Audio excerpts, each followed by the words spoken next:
All right. Sugar cookies, Well, not first only off, store-bought sugar cookies, are the grossest fucking things you can put in your mouth.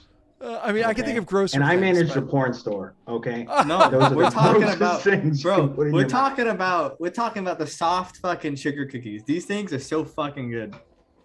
You have no life. You don't understand. No, I understand fully, and I agree with Nick. Sugar cookies, bottom tier cookies, store bought cookies, bottom tier cookie, bottom tier divided by bottom tier equals sugar cookies are 0. Well, these are not typical sugar cookies, so all your opinions literally don't matter. Let me see the sugar cookie. Show me your sugar. They're soft sugar cookies. They're different. I know what those are. They sell those at Stop and Shop. I know what you mean by soft. But they're not sugar you cookies. They're you fucking could bend different. it. Yeah, no, they're sugar cookies made with other chemicals to make them so they're softer. First of all, you can make soft sugar cookies, but this besides the point. I gotta be nice. I don't want to anger Green so early in the show. I'll be nice. It's okay. It's okay. Green doesn't watch live. He catches it afterwards. I know. I think distinguishing them from normal sugar cookies is a advantageous thing to do. All right, because they fulfill different fucking niches. We're all entitled to our opinions, Sal. They just fill different niches. Yeah. They don't fill the same fucking desire. If there wasn't a wrong, there wouldn't be a right. Okay? Well, to be fair, no sugar cookie fulfills any desire aside from You're wrong. If I'm like, I want to invite people over and let them know they're not welcome in my house, sugar cookies are going on the table.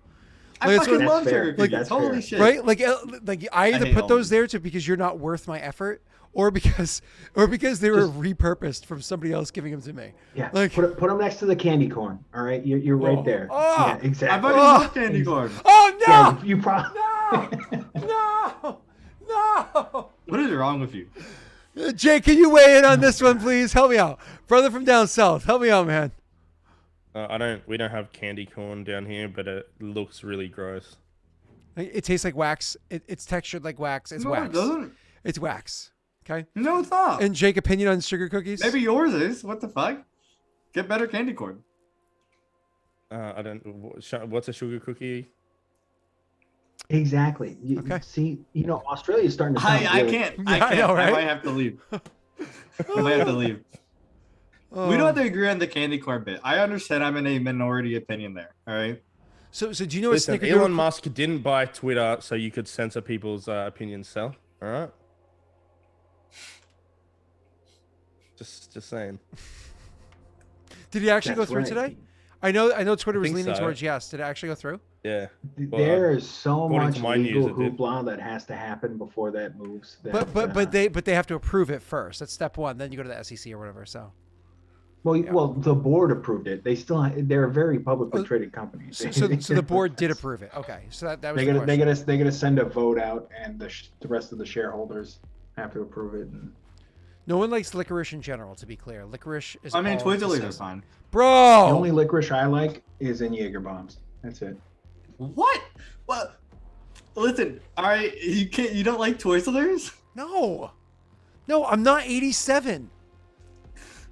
So, speaking of, hold on, sugar cookies, candy corn, Twizzlers.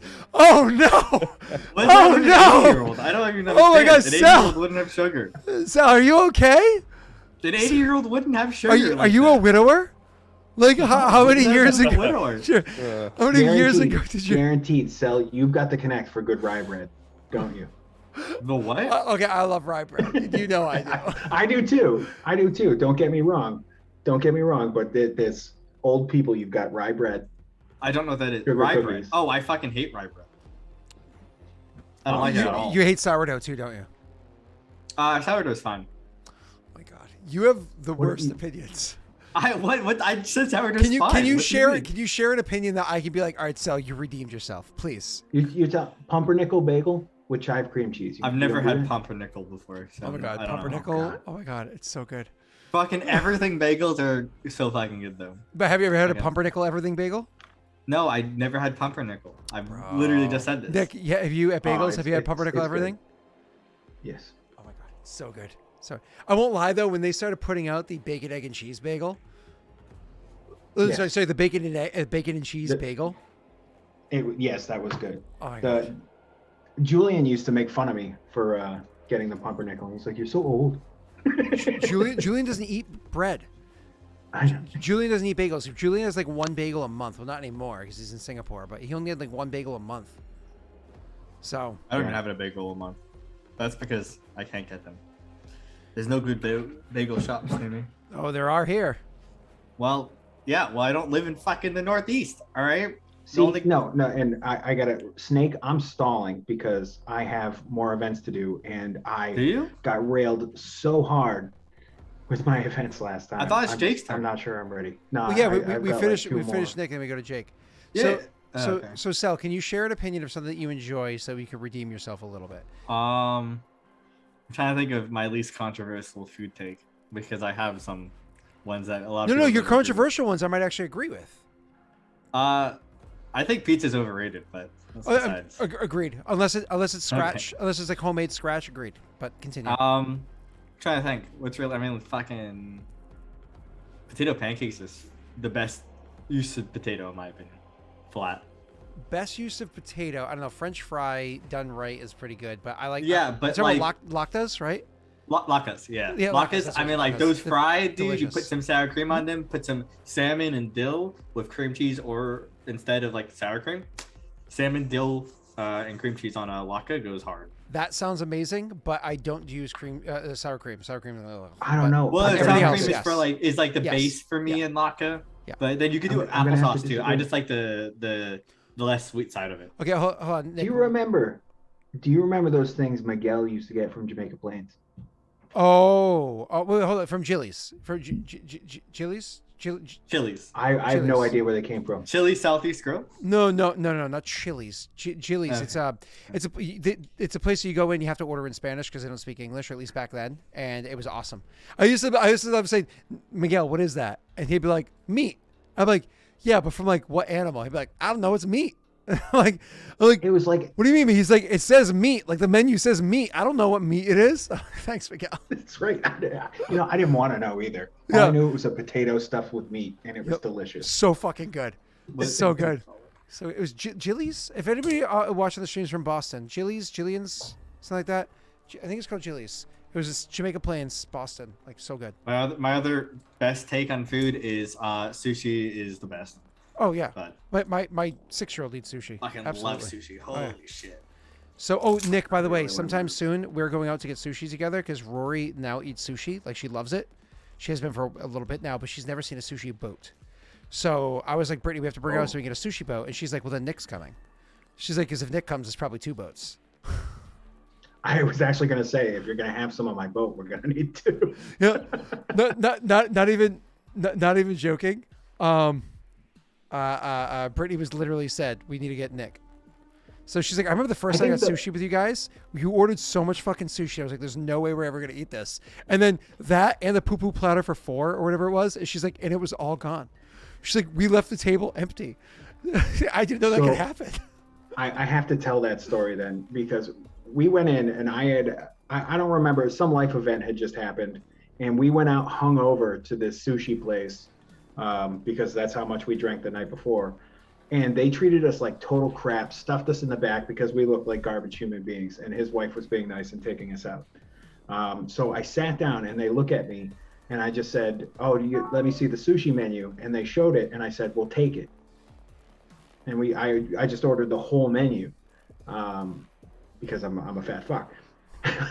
And then next thing you know, instead of being stuffed in the back and then looking at us like we're scumbags, they're putting the napkin on my lap for me. They're pouring my tea. It was the greatest thing in the world. And I ate a lot of sushi. That's the end of that story. It wasn't very good, but Great story. the sushi was delicious. Sushi. It was really good sushi. Well, it was literally what you and Sam were talking about the other night on Friday, where she's like, I don't want to go to a place like that. We're not dressed well enough. And you're like, that's the best time to show up. Yes. Like I want them to treat me like crap at the door and then realize they made a mistake when I sat down. It's like, That is the I was like, best. I have no problem going out in pants that are completely ripped and both the knees. I don't care. I don't give a fuck what I dress like. So, anyways, all right, yeah, unagi is absolutely amazing. All right, cool. Let's before we get to the game, Sel, last question for you about food. Yeah. Cottage cheese. I don't think I've ever had it. Okay, that's fine. I would like you to try cottage cheese the next week, and if Probably you like not. it, you confirm that you are a boomer, and that's fine. So I've looked at it before. It looks nasty. I don't it's want to fucking touch gross. Yeah, I It. It's like literally, soggy, right? there's like two things I don't eat, and it's It's cottage in like cheese and sour cream. So it's in like a liquid, right? it's like Like a regatta. yeah, it's like if you were really like had a really bad cold and like blew your nose into like a container and then sealed it up and put it in the fridge for a while. Yeah, nah, it looks nasty. My It's mom so eats gross. my mom eats like So goat's cheese, I think. yeah, it looks like goat feta yogurt, that got something. soggy somehow, Yeah, but it has zero flavor. it's and I don't have boomer fucking candy takes. I think you're all just insane. Mm-hmm. Favorite candy? That's My something. a favorite boomer would candy, say. Mike and Ike's. Holy shit. Oh my god! Oh my god! What's wrong? What? Dude, I haven't had a Mike and Ike in like 20 years. All right. Just because whoa, you're like, how old are you? How old are you? Please tell everyone. 36. Okay, 36. how often are you buying candy? More often than I'd care to admit. Okay, but how often are you buying candies that you've never tried before? I mean, often, I guess. Yeah. Like, especially since I started streaming, you guys get me to buying different things. Anyway, well, you just haven't had them. But they're like literally in every single store you could ever go to. You're just insane if you don't think they're common. Yeah, they're just old people candy. That's They're it. not. Yeah. It's like What's Tic old Tacs. about Who buys fucking- Tic Tacs? They're not Tic Tacs. They're not Tic Tacs. Mhm. Tic Tacs are hard. No, I know. I said, but it's like Tic Tacs. You don't buy, like, they're there, but you don't buy them. No, Right? You don't buy them. It's like Werther's. Like, who So buys is Werther's? everything you don't like boomer? Is that what you were No, going no, with? but it legitimately, like Mike and Ike's have been around since like the fucking 1930s. Like, there's better Oh, candy he's now. even getting offended by the OK Boomer. This is great. It was in the 40s apparently, but that doesn't mean anything. Sorry, M&Ms have been I was around- off by anywhere between no, two to. no, but that's irrelevant. When it came out, doesn't mean it's what? That's like the dumbest argument you could ever make on the planet. It's boomer OK Boomer. Let's move on. candy. Jake, I mean, Um, he just literally sorry. said that. if I it's I old- posted the flags it's boomer. in the chat in Discord in case you wanted to download them and use them as your background. That way, Sal has it set okay. up. Yeah, because I mean, I was doing it the other day. Like I said before, I thought it looked badass when I was doing it the other day. By no means do you have to, but I posted it there because like I thought that looks cool. You know what I mean? Mhm. So. Yeah. My face just reads so red. Anyways, on stream, I can't do Cell's. Whereas Cell doesn't have as red of a face as I do, so it actually looks fine for him. I actually look better with this tone. So, but all right. Anyways, where were we? So we were finishing up. It's pre-boomer food, which means what boomers grew up with. All right. Nick, you already rolled and everything, right? We're literally just down to the last couple of events of yours. Yes. All right. Cool. I missed you, boys. All right. Accept. Oh, that's fine. No. All right. So, I don't know that name, so I'm just gonna because this unfortunately doesn't ring a bell. All right, cool. Let's see that one that was for Jake, which happens. This one is no. I know I have this one here, but I thought I had something else going for you too.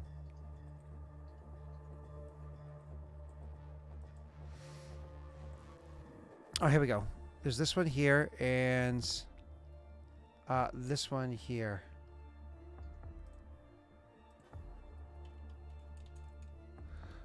Okay. All right. So Nick. So unfortunately, I'm going to. So some of these things that got dropped, I'm altering what they are because it doesn't make sense in the context that they were written or in the time of the story as it is. So I'm taking previous things and kind of making alterations to them instead. Okay. So give me 1 second to change this for you.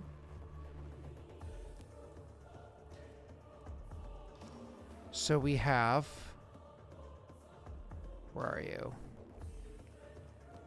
Ah, there we go.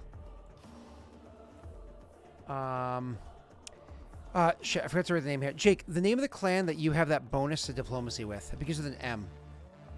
Mamusu or something. Do you have it written down on your sheet, right? Yeah.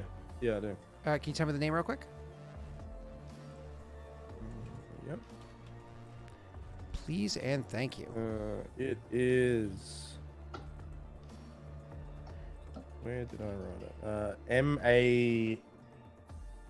Manmosu. Ah, Manmasu. Manmasu, that's what it was. Okay, cool. So Clan Manmasu, bring that to front so it's more easily legible. I just have to, I never added the names back into this map from the other map. All right, cool. Cool. So Clan Manmasu actually comes to you, Nick, specifically, and wants to speak with you. So this is a representative of Clan Manmasu. Do you have the map open? Are you able to see that?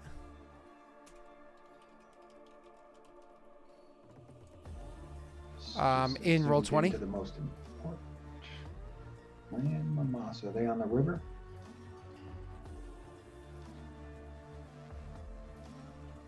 I can see the map. I'm not sure what you're asking me to look at. So on the far right hand side, there is the purple one. Yes. Surrounded by hills. Okay. Yes, and it touches the border of the other. It touches the border of the other. What's it called? The Dale lands over there. Oh, you probably can't see that. It's just all black over there. So that's the Dale lands that it's touching the border of. All right, give me 1 second. There we go. So somebody comes to speak with you. It's a individual by the name of. So they're introduced as being Lothar of Clan Monmuso. Monmuso comes to speak with you. My apologies. And you. So it's Warlord. You have Lothar, the Grand Diplomat of Monmosu, has come to speak with you on behalf of Clan Monmosu. I understand that you have been very busy lately. Do you have time to meet with this individual, or should I push off this meeting? Send them in.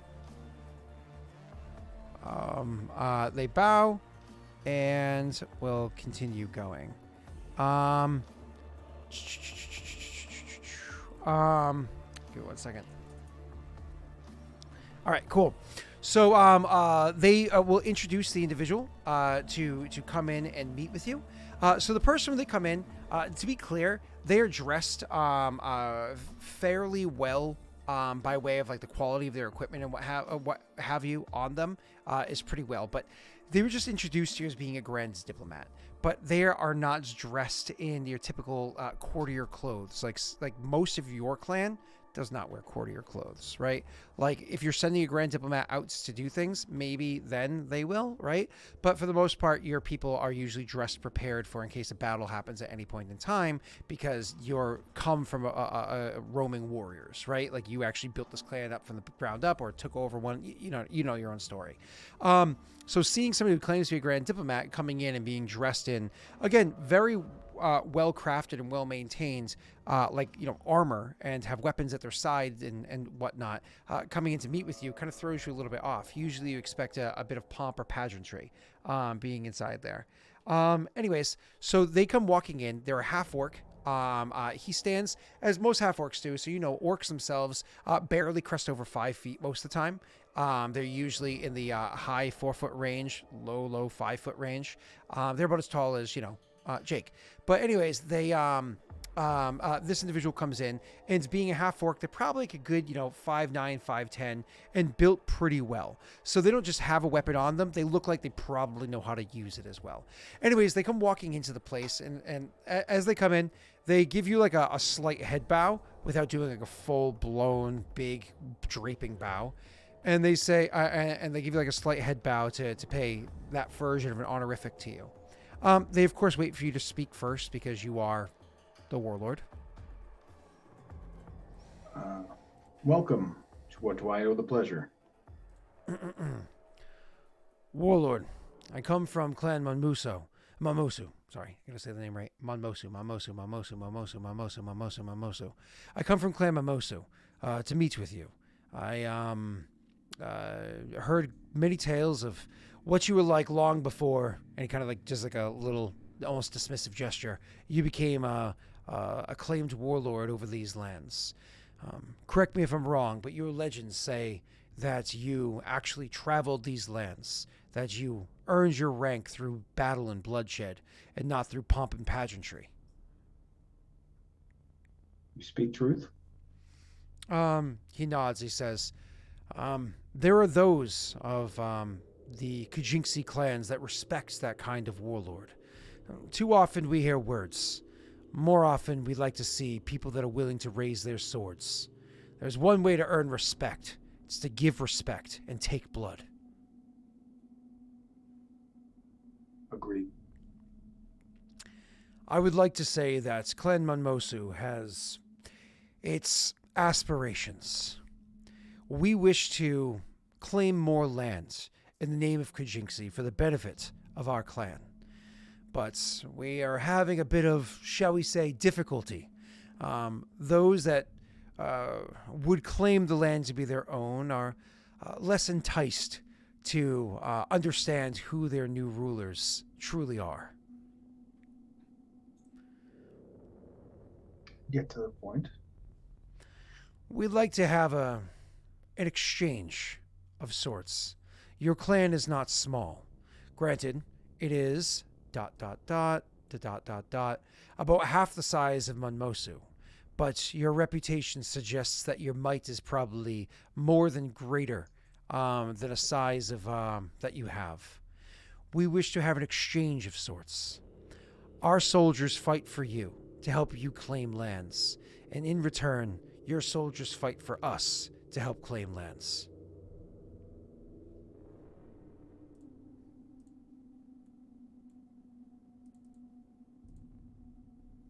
When there's a delay, if the delay seems to linger on for a bit, like you're really thinking, he will chime in. But if it looks like you're going to speak, he won't interrupt you. If he looks like he wants to speak more, I'll hold my tongue. Okay, so he allows a few seconds to pass. You're probably wondering why it is we're traveling all the way this far to the west to ask for aid rather than working with the other clans close by, right? Correct. Oh. Allow me to lay it plain. Ain't no fucks around here that know how to raise a Kamatori the way that Clan Kushibashi does. And there ain't no clans around here that can walk through the woods the way the Clan Kushibashi does. That's the reputation as far east as I come. I assume it's true. I have yet to meet our rival. Well, the forests that border our lands are not near as dense and not near as thick as the forests that border yours. Having your soldiers guide our men through it will make it so we punch through significantly easier, and your Kamatori on the open plains of the other side would wreak havoc on the Daelish. I see. As far as I can see, those Dale fucks can drown in their blood. Well said. What I'm failing to see here is what is the value of your troops to Kushibashi? You'll puncture into your force as you always do, but you're going to have a hard time holding them. You lack numbers. Your clan's small, and you really haven't exactly, shall we say, enticed others to join it to swell its numbers. I imagine your armies are sad in numbers. I don't mean offense, just stating things as they are. We can provide numbers. Sorry, go ahead. We are condensed but elite. He will again nod to that, and he says, "What we offer is," so he wouldn't have said the other part, right? He says, "What we offer is ability to hold what you've already taken until you build yourself up enough." Let's see. Let's talk numbers. He nods and says, "You'll have to pay to keep the soldiers well fed while they're here, but they will fight as long as you need them to. They will not push a line, but they'll certainly hold it." This is in contrast to what we're asking of you. You will help us to push the line, and we will continue to take it. You won't have to lead the fight, but you will be a part of it. How many soldiers are you asking for from Kuchibashi? Well-bred, well-bred Kamatori, ridden by well-trained warriors. 50 can certainly do a number. 100 would satisfy the warlord. Length of term? Until we claim enough lands that will satisfy the warlord. We hope the campaign will last for less than 3 months. Nobody wants to continue waging war going into the winter. The warm months are the best. The Daelish, they're weak. They pant and complain about the summer's heat. They don't have blood. Their veins aren't pumping full of blood from the barren lands like ours.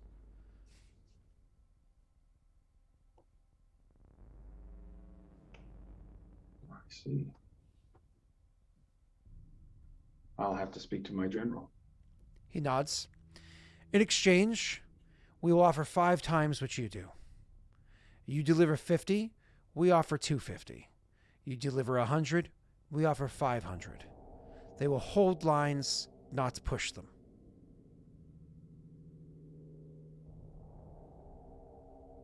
Food. What is the training and capability of these 50?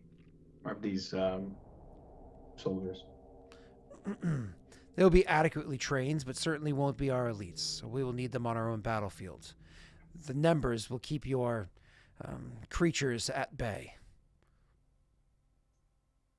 Kamatori, I imagine, are not very good at holding defensive lines when you're inside of the forests.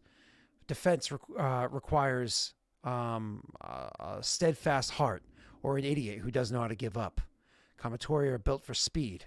That's how you move forward. This is our exchange. This is acceptable. He nods and says, "It is customary in Manmasu to drink when terms are come to. I understand you must speak to your advisors. I wish to share and drink deep with the warlord if he sees it fit." And drink we shall. He'll give you, like, again, he doesn't do like a proper full bow. He gives like a bit of a head bow and says, whether or not you choose to accept these terms, I have brought with me a cask of the finest Daelish rum that I could get my hands on. As much as I can't stand the Daelish, they stink. Despite that, they make damn good rum. I see. Well, thank you. I'll let you know when my council is finished deliberating. Again, he gives like a small head bow. And he looks around and says, it was a long travel heading all the way from the east. Do you have whores? My bordello just burnt down. Oh my god, it did!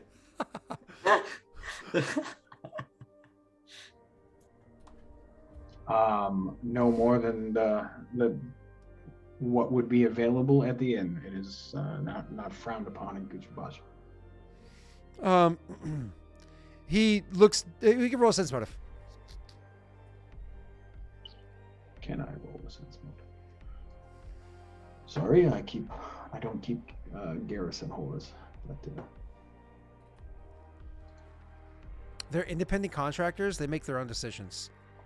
that's right. I know tax. There's no third party pimping here.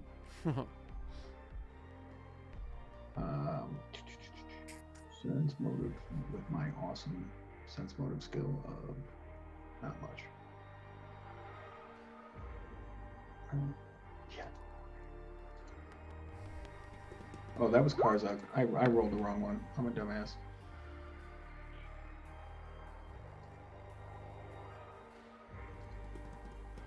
Two out of practice. You're good, man. Okay. He seems satisfied with what it is that you said, and he'll again do like a bit of a head bow, and he'll take his leave. Okay, who do you want in this council meeting? So it would be Karzug, Michiko, and Tonscreet. Karzug, Tonscreet, and who was the third one? Michiko. Michiko, your grand diplomat. Okay. So the three of them will arrive. We'll come to meet with you individually. Sorry, as a group, not individually, as a group. And I'll let you start. So I will say, Karzug, Tonscreet, we've been given a proposal to loan troops to a foreign clan. The proposal is we loan them a small contingent of mounted Kamatori units, and they will loan us 5 times the amount in standard foot soldier. It's a pretty extreme exchange. Why is this so Why? She just seems suspicious immediately. They claim they need. Well, I probably should have brought Charlotte. You said, yeah, Charlotte's here. Fine. She's here. They claim they need help navigating through the forest to punch into the Dalelands.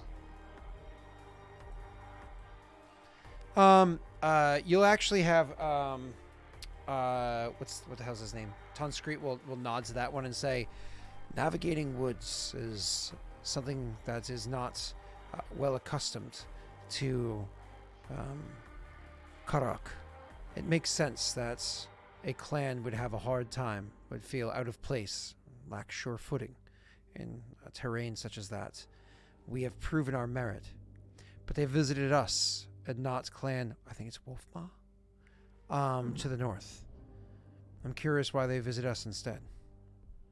They claim it's well known that we're the superior faction.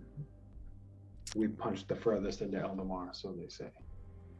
Oh, that certainly is. He says that is most likely true. Not to mention, you probably left an impression in the north, and where it has trickled south. How many soldiers would we have to sacrifice? He says, looking to you, but also to Karzug. I think 50 units. She looks and says, 50 units. That's our whole army. We have 50 units that should be ready for training at the end of this coming month. So are we going to send them our newly trained recruits, or are we going to send them our seasoned ones?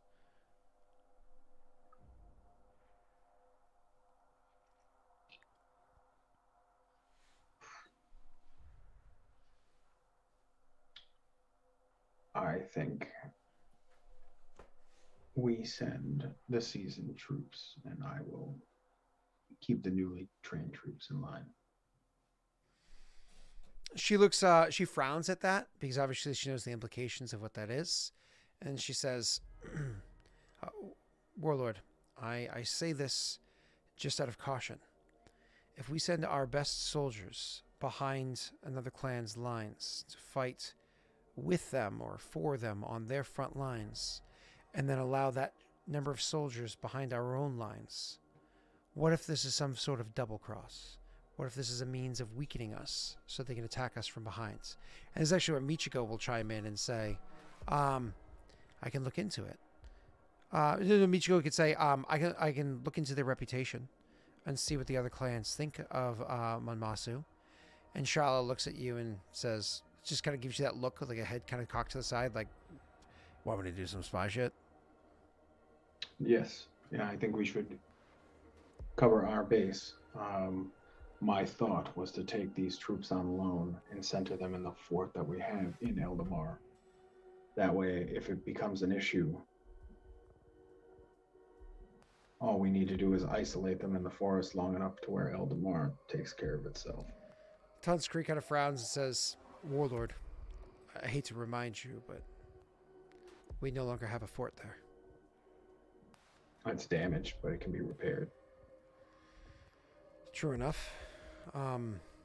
So then this would take a couple of months to get this back to the correct repair.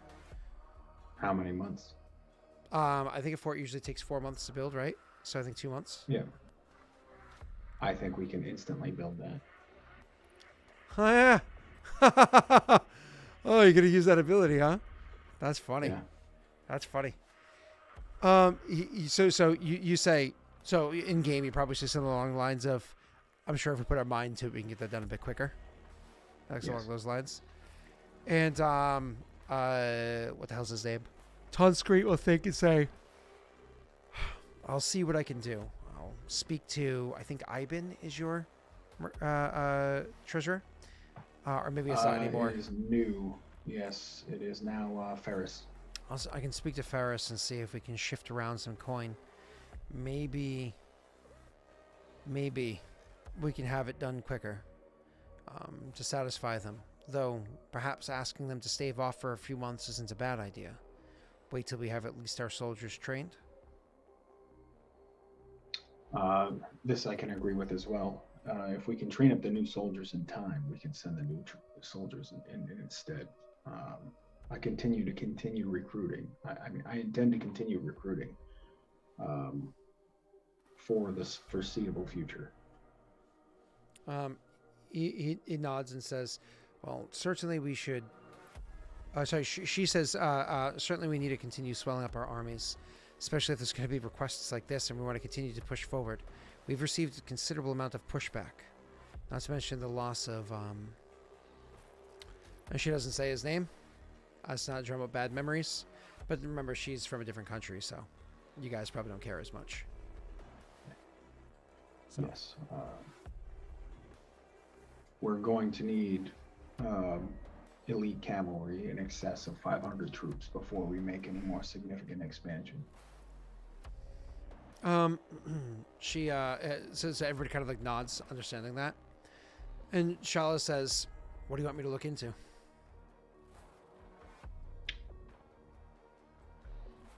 Michiko is going to look into the reputation.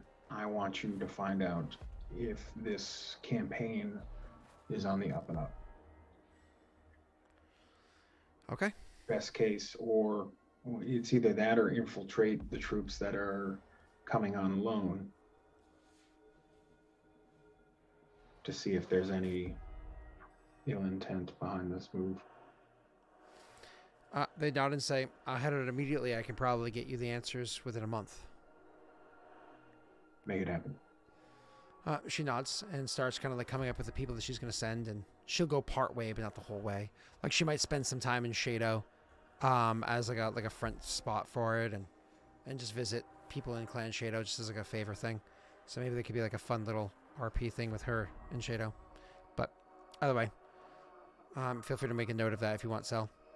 Either way, so Who's coming to visit me? Shala. Spy Master. Yeah, maybe my spy master can find all the spies in your nation. Shut up, you bastard. So anyways, she's going to go in, and you're going to do an espionage edict next month, and you'll pay for that to find out whatever you want. That'll be your choice during the edict phase. So make sure you leave a note that you want to do that next month, so you can get all the answers from Shala. Michigo, however, can actually just make a what's it called?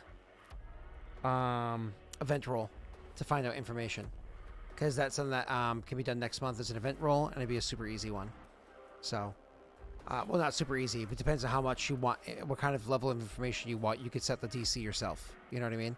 The higher the DC, the more you can find out from the other clans through diplomatic means. Cool. And I'll again literally write down you can choose the DC. So, all right. Anything else from this? I think there's an understanding. And then time frame, Nick. When do you want this campaign to start? Do you want to tell them we'll wait 2 months, or do you want to tell them we'll start immediately? Like, what do you want to tell them? Say we're going to need to wait 2 months to gather troops and to arrange movements. Also, we need to get appropriate housing for the troops coming in. Yeah. So more or less to gather supplies and be prepared for a proper welcoming of your soldiers. Well, blah, blah, blah. Cool. So go ahead, because obviously you're going to try to portray this in a pleasant way. Go ahead and roll me a diplomacy check. So obviously you summon this person back in, and they are going to make their way back in there. Good old Lothar.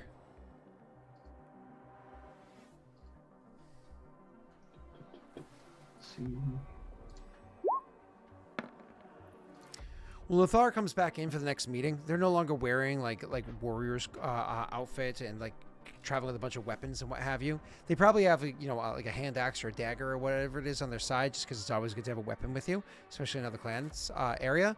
But they're walking around more in like what looks like robes. But when I say robes, I don't mean like wizard's robes. I mean more like what the hell's his name? Hugh Hefner style robes. Like walking around having comfortable like clearly comfortable slip-on boots, very like thick like fur robes or whatever that is literally opened up, revealing like his chest hair sticking out from the top, and they tie around him. You hope he's wearing at least a loincloth or something underneath, but you honestly have no idea. They'll actually come to the meeting like this. So when they walk in, I don't know how you would address it, if you would even address it at all, or just ignore it, or if you would just I would say careful. Kamatori like to grab dangly snacks. He'd look curious for a second, like, ha ha ha ha. That's why I don't ride Kamatori. Yeah, and Kuchibashi the Kamatori ride you. That's terrible. Family Guy reference. All right. So, anyways, so yeah, he accepts the terms. Waiting 2 months, right? He nods and says, "Our soldiers will be traveling westward in about 2 months' time. We travel a bit slower than Clan Kushibashi. So that being said, we will likely meet with you somewhere between the river and what's the name of that tiny little clan right here, guys? Cell has friendly with them. That's Kagong. Oh. Kagong, that's right, who had everybody die. No, just all that warlord's family is dead. She's alone and old. Yep, that one. So he says, really unfortunate. He says, we will meet with you somewhere between the river, between River Kajinksi and Kagong. Agreed. We will ensure equal terms on the field. Our commanders will introduce each other, and then we'll continue past one another. One last thing.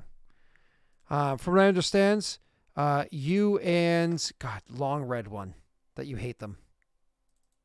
Wolfmaw. No, along the river, River Kajinksi.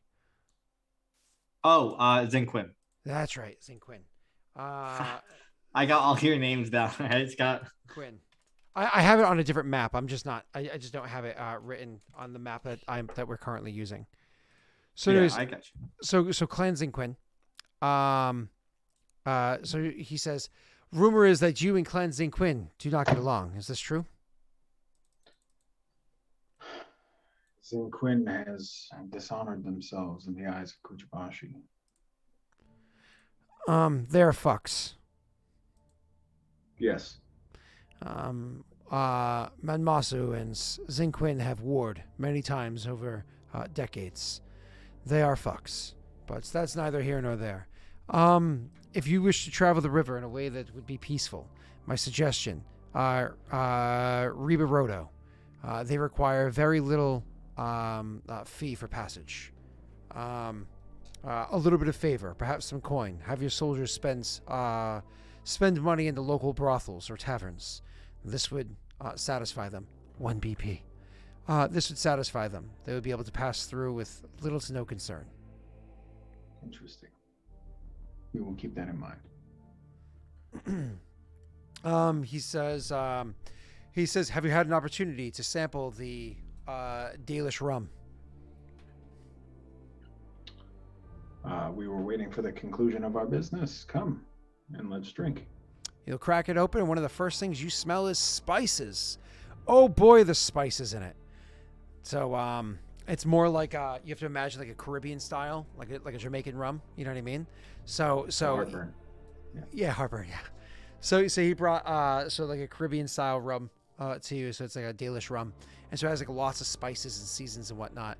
And when he says he's drinking, he doesn't mean like I'll have a drink. He means like getting shit bombed. I don't know if that's if Naren will match that energy or not. Probably been a while for Narin, but why not? Okay. So while you're drinking with him, because this is you being like carousing or what have you, but there's alcohol involved. Why don't you go ahead and roll diplomacy, but take a -5 to it.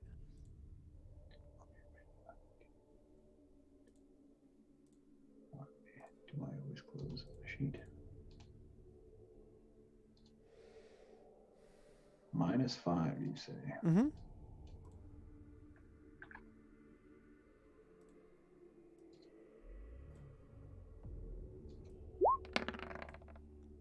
It goes very well. Yeah, if that includes your -5, then it goes. That includes the -5, right? Yep. Cool. Then it goes very well. Like you guys get along very well. You drink. There's nothing weird about the rum aside from being spiced rum, which you've probably never had before. So it's like your first real exposure to that, which is nice to try something different or what have you. But you know, after he gets a little drunk, he gets a little belligerent and actually tries to make a pass at Zhao. You know, little B tries to make a pass at Zhao and says, "I've never had a little one before. Let's see if the rumors are true." And little B was like, "I think you'll find there's more sting than there is fun to be had here." And he's like, "Oh, I like a feisty one." And Zhao is like, early in the evening, excuses themselves from the meeting.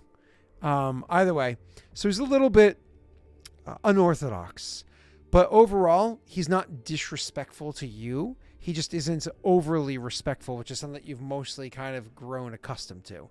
Again, he's just unorthodox. It's one of those things where, like, if you go out for a drink with the bosses, you don't get drunk with the bosses. You have like a drink or two out of respect. You do the whole rubbing elbows, schmoozing thing that you're supposed to do, and you leave an impression and you leave, right? He's like, "You gonna finish that?" He's one of those, you know? So, Ryan at one my point, 20s. yeah. Ryan at one point in time says to you, and like under their breath while they're off being belligerent elsewhere, says to you, another item can be, something can be put into their drink. It would seem like they couldn't hold it. Nobody would know. When you like laughing, like it's a joke, Ryan would turn and look at you with like full seriousness, like Ryan always has, and says, "Daelric has already showed me they have it."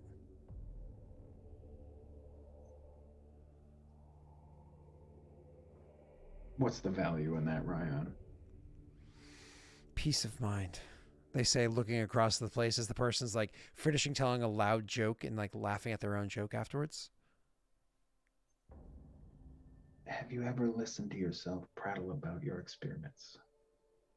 Looks back at you with kind of like a dead stare and says, "Your commatory live, as do your people." And that is the price I pay. So you say that, and you'll actually have a Karzug who is actively taking a sip, like snorts and like spits a little bit back into their cup, and like and like tries to finish their sip and puts it down. You know, one of those things like cleaning off a little bit of splatter. That's funny. But then I'll go, if he keeps harassing the women, do it.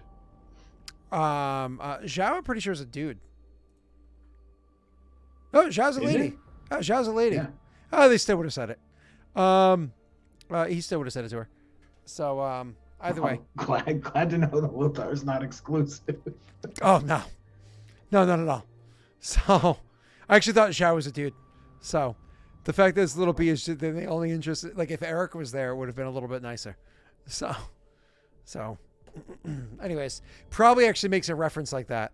Like when she excuses herself clearly because it's like, "You're not my type anyways," you know, and then makes some sort of off-color joke that kind of like sets people on edge only because of what recently happened with Eric, you know, and then it's one of those like, we should probably wrap up this night. Anyways, so continuing on. Okay, cool. So that is the end of that. And obviously he's never is he belligerent to you, just around you. Right? So you clearly there's like a line. Like, you know, he's mean to the help, but not to, you know. Anyways, moving on.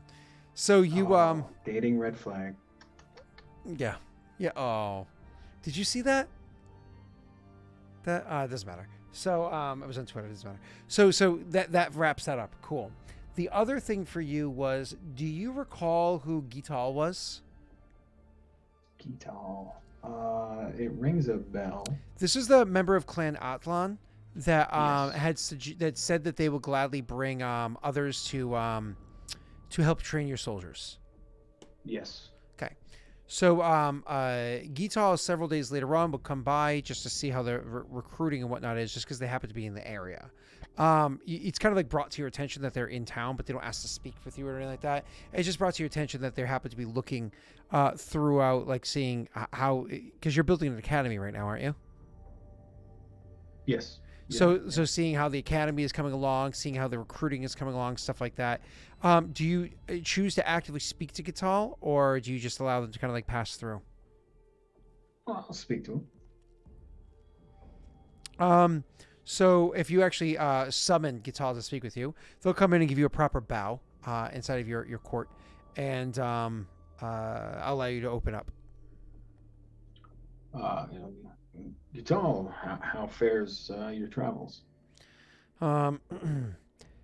Disappointing. There were a few tasks that I was hoping to have handled, and none of them were taken care of. And then I come to Clan Kushibashi to see the progress, and unfortunately things are a little bit further behind than anticipated. Has Kushibashi come across bad times? And he means this in a non-judgmental way, just like looking for... Well, actually, roll a sense motive to see how you perceive that.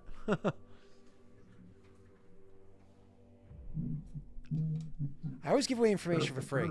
Fucking sense motives. And it's appreciated because my sense motive is low. That's okay, I can lie to you now. Boom. It felt a little judgy.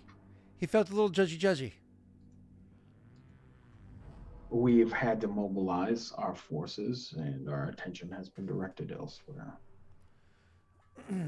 He nods and says, I've noticed and understood.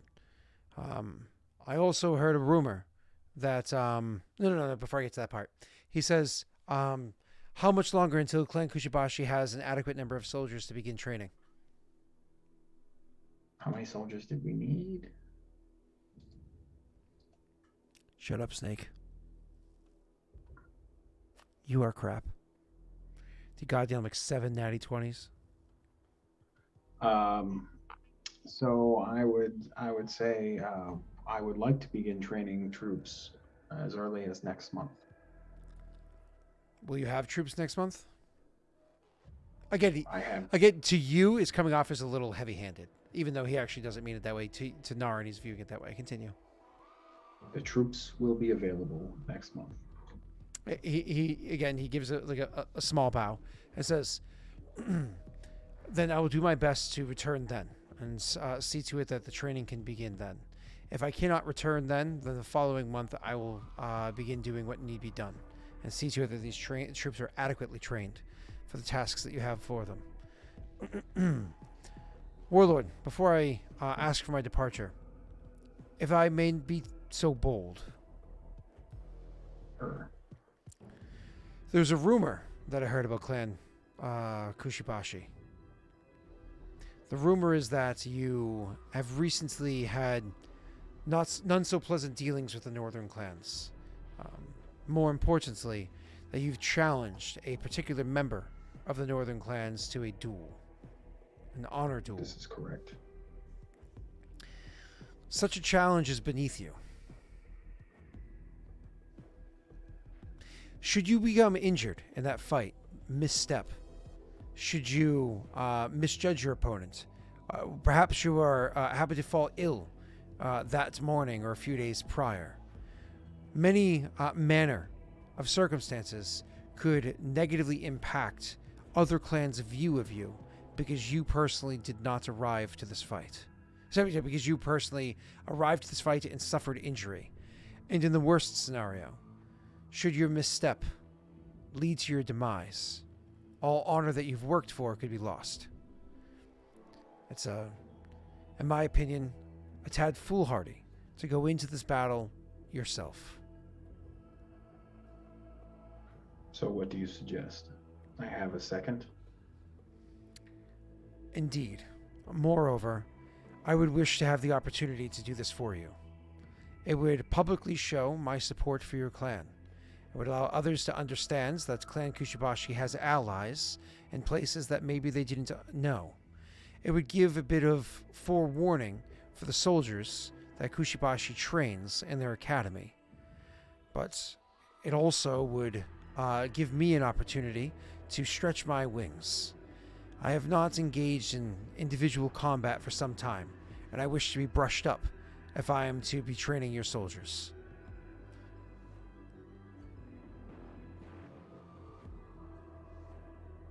Fair enough. If you cannot handle this task, then I think that assures everything. It is yours. He will give a deep bow on this one and say, I thank you for the honor. I will carry Kushibashi's flag, of course with the Atlan flag beneath it, to the battlefield. And if you need help with polishing off that rust, please see Zara. He nods. She's your commander, if I remember correctly. The one who fled. Correct. She is my most trusted warrior. He nods. From what I understand, she had a stout heart, but a fledgling army.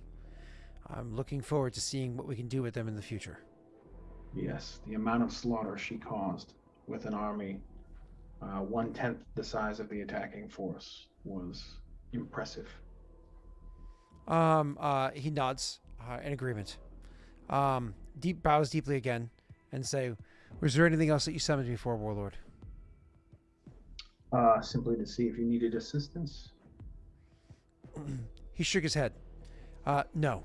I was just trying to provide mine. And then more or less you can see he's kind of like bowing again for departure. Maybe. You give him his leave and he leaves. It's one of those things that we're in a video game. You like especially they used to do it at Mass Effect all the time. You like make a decision, and then all of a sudden it's like boom, boom. You get the update as though like 3 months passed, and you already know what happened. So he actually goes and does the honor duel for you.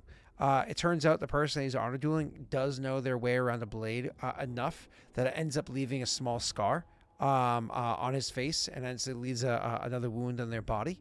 But he survives and ends up killing the other individual.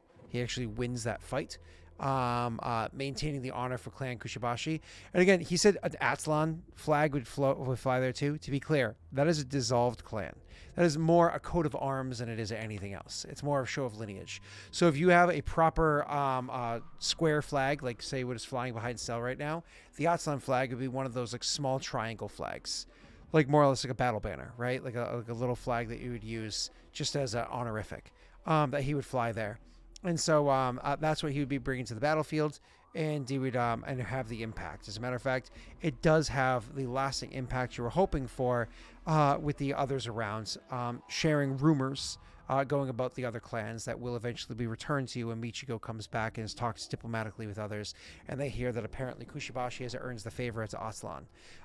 So it's one of those things where Kushibashi is such a lawful clan, especially compared to the other two folks. Kushibashi is such a lawful clan. The fact that Galtma has visited there a few times and other members of Clan Atlan have arrived there afterwards, it's again starting to breed rumors in the area. As to the intensity of these rumors and whatnot, you can look into it and what good and bad can come from it on your own, utilizing the espionage edict in the future, if you care to do so. Looking into what clans believe what or what have you. But I will just straight up say, this does increase your fame by 1. There is We'll take it. bad news with fame. I think when your fame goes up, it increases your consumption, but I could be wrong. Okay, it doesn't. Okay, thank God. It's only buildings with fame that increase your consumption. Okay, cool.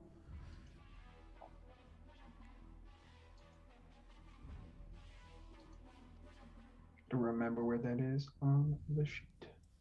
It's on the front page of this spreadsheet. Oh, and one of the reasons why this person didn't just like they gave you their reasoning, but my apologies, Michiko, when they come back with the more information later on, so you don't have this information on hand. You find this like a month from now when Michiko comes back with the advisor task you're going to have them do next month. One of the reasons why they actually did this is because you have to remember the clan that the tax collector came from the Northern Clan, was actually the clan that Atlan originally challenged and was dishonored by, with the story bits that I gave you about Atlan forever ago.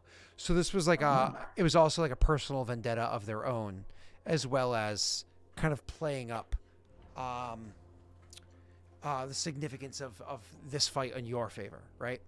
All right, cool.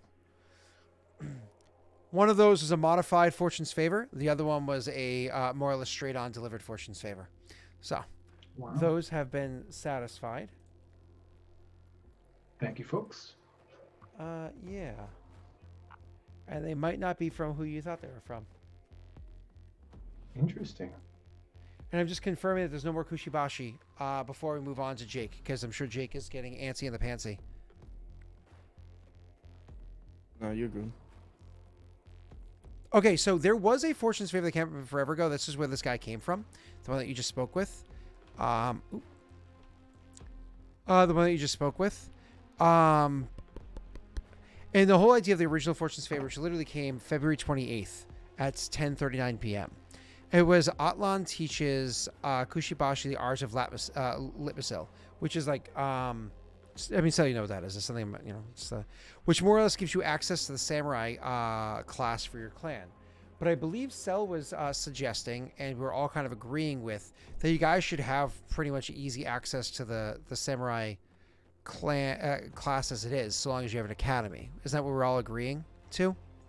Yeah, I would assume it would be the same stipulations of a cavalier, so it's like dissimilar, which is like a noble villa or academy.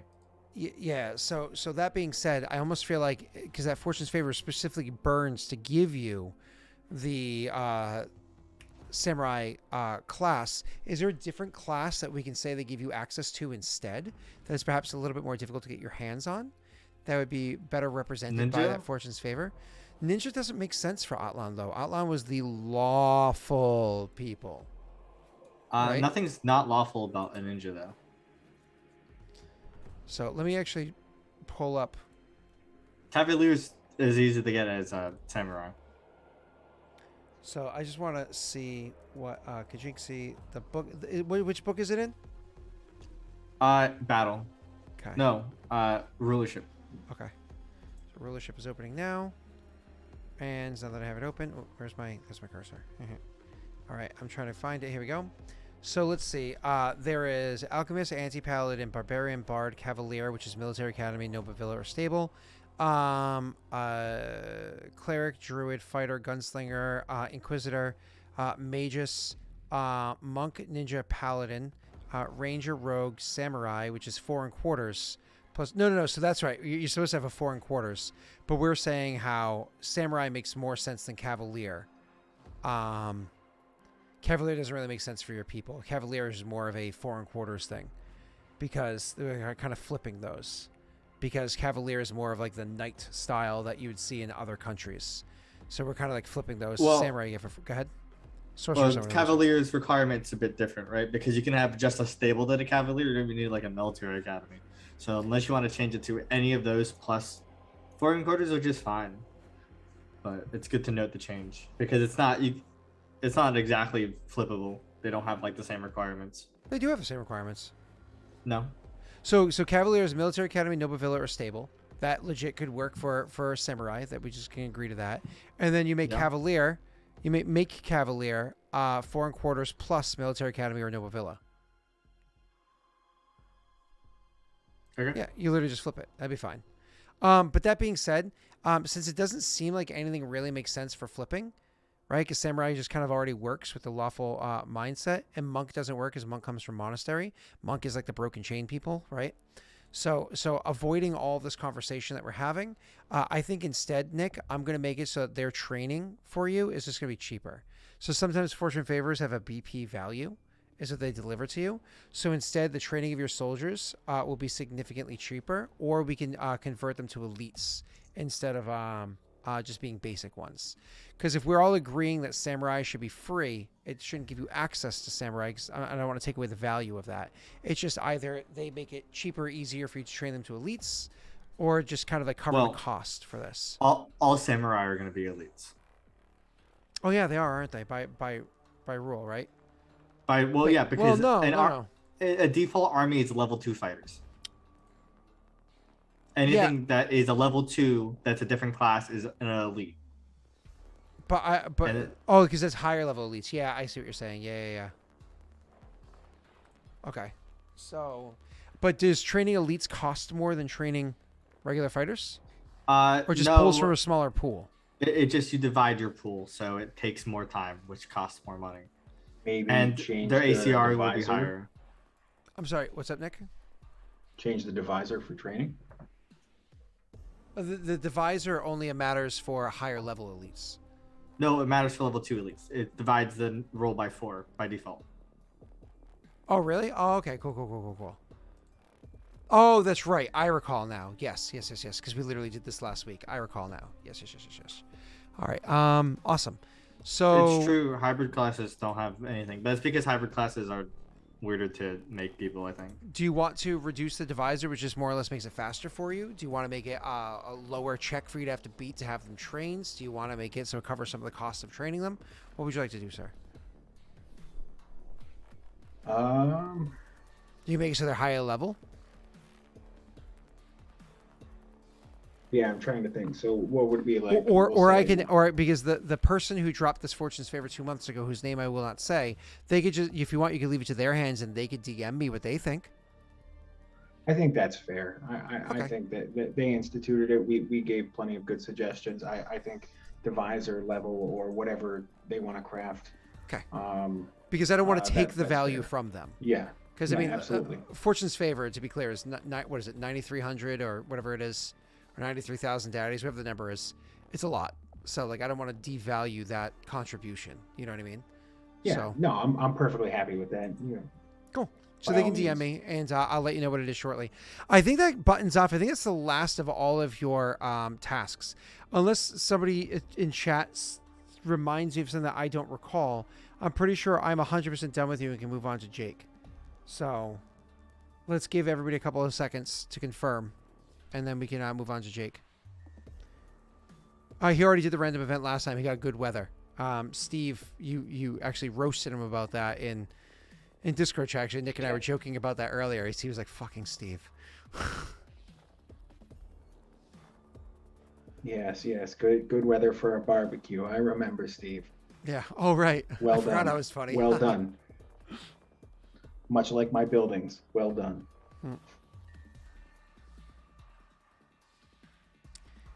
Daichi wanted to introduce somebody to Nick that knew Galtma. Oh, you know what it was? It was my misunderstanding. Who was supposed to do that meeting just now? The one he just did. It was my misunderstanding of who was supposed to come and talk to them. I confused it. So ignore that part. The whole Daichi wanted to introduce you. I thought it was a different person, and I just got names confused. So, but then I DM'd the person that knew the answer, and they got me the correct answer. And I was like, okay, whoops, I confused. I thought it was a different character, and that other character actually happened to be female. So very different character than the one that you just spoke to. Okay, cool. All right, you wanted me to give him a land rush on a reroll instead. No, we didn't do land rush. We went with the good weather. He was happy to have the fucking good weather. All right, so whoever gave me that, gave me the Fortune's Favor for Nick to have unlock the Samurai class or what have you, go ahead and DM me what your suggestion is to do instead of that. And we're gonna push past this. I'll just touch upon that with Nick later on, so he knows for next month. In the meanwhile, hi Jake. Hey, How you doing, baby? I'm good, baby. How are you? I will not tell you something. The reason why I'm ending an hour early tonight so I can get some rest is because my two options for doing the interview, because I wanted to do the earliest options possible, were either tomorrow morning at 10 a.m. or Wednesday morning at 10 a.m., which means we have to end the stream about an hour and a half early. So for you, I didn't want to end that one early because I know that you look more forward to Inclame than you do Warmonger every week. So, sorry, am I calling you out?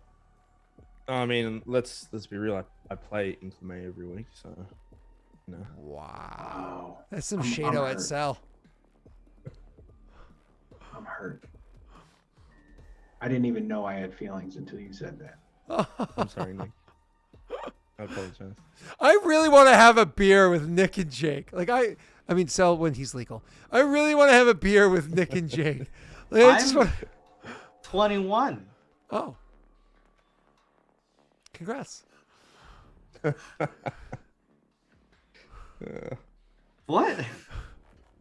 I want to have a beer with Nick and Jake. Like, don't you want to just like? Doesn't everybody like? Correct me if I'm wrong. Doesn't like hanging out with Nick and Jake and just hearing the off-color things that you know that they're gonna say in public places that make you like, please nobody else have heard that. Don't you want to be a part of that? Like, does that like warm the cockles of your, well, let's just say the bottom of your feet, just to get, you know what I'm saying? Oh, God. Oh. Sandals or I mean, sandals definitely make sense. Absolutely. Yeah. I just think that heels would cause quite the puckering because the amount of pressure it does. What Also, if you're wearing like the strappy Jesus sandals? That's just difficult. Yeah. Well, I mean, you don't necessarily want them to fall off too easy. It's not necessarily a bad thing. But I do have to ask. We never ask for placement, like the ball of the foot, the heel, somewhere in the middle. Like nobody asked placement. So, just saying. for anyone watching this on YouTube, be glad you don't know what he's talking about. For anybody watching All I this, will say is this makes my socks with sandals even more valid. it does. It does. Are we ending an hour early? Why are we talking about this? Because we love Josh, and I stand Josh. That's right, Ano. I stand Josh. And Ano at some point in time is going to watch this VOD and say, blah. It's not hard. You could be kneeling down and say, I stand with Josh. That's true. Yep. Josh is really short. Oh, no, he's here. That's the first time he spoke all session. Oh, my God. Oh, my God. That's hilarious. Okay. Nick, when were you meeting with... Oh, no, that wasn't you. That was Jake. Never mind. Did you get approached by Odeker? No? Jake did. Jake did. What? The press button. You meant to speak to the Red Mongrel. Yeah. Yeah. Why did I think that Nick had something to do with Odeker as well? No? I'm wrong. Okay, let's move on. Jake, are you ready, sir? Yeah. Are you sure? I'm ready. All right, hold on. Give me a second to get this all set up. I'm going to switch to the other map for our viewers.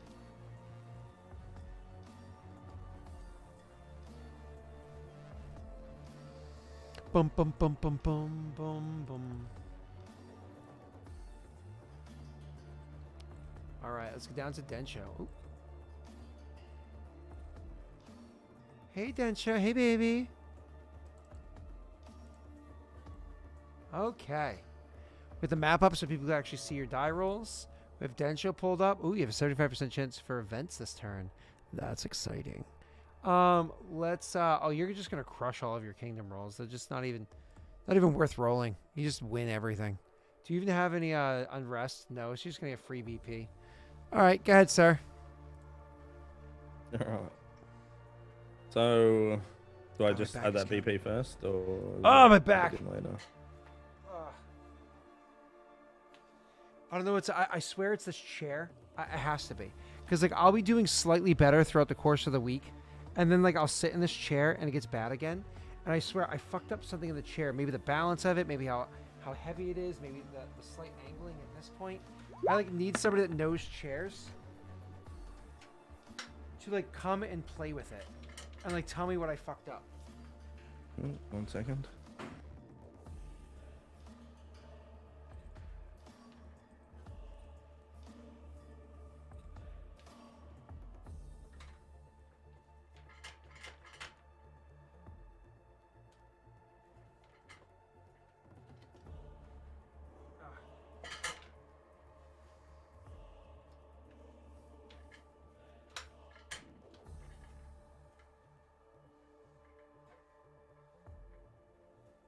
I might just end up buying a new chair.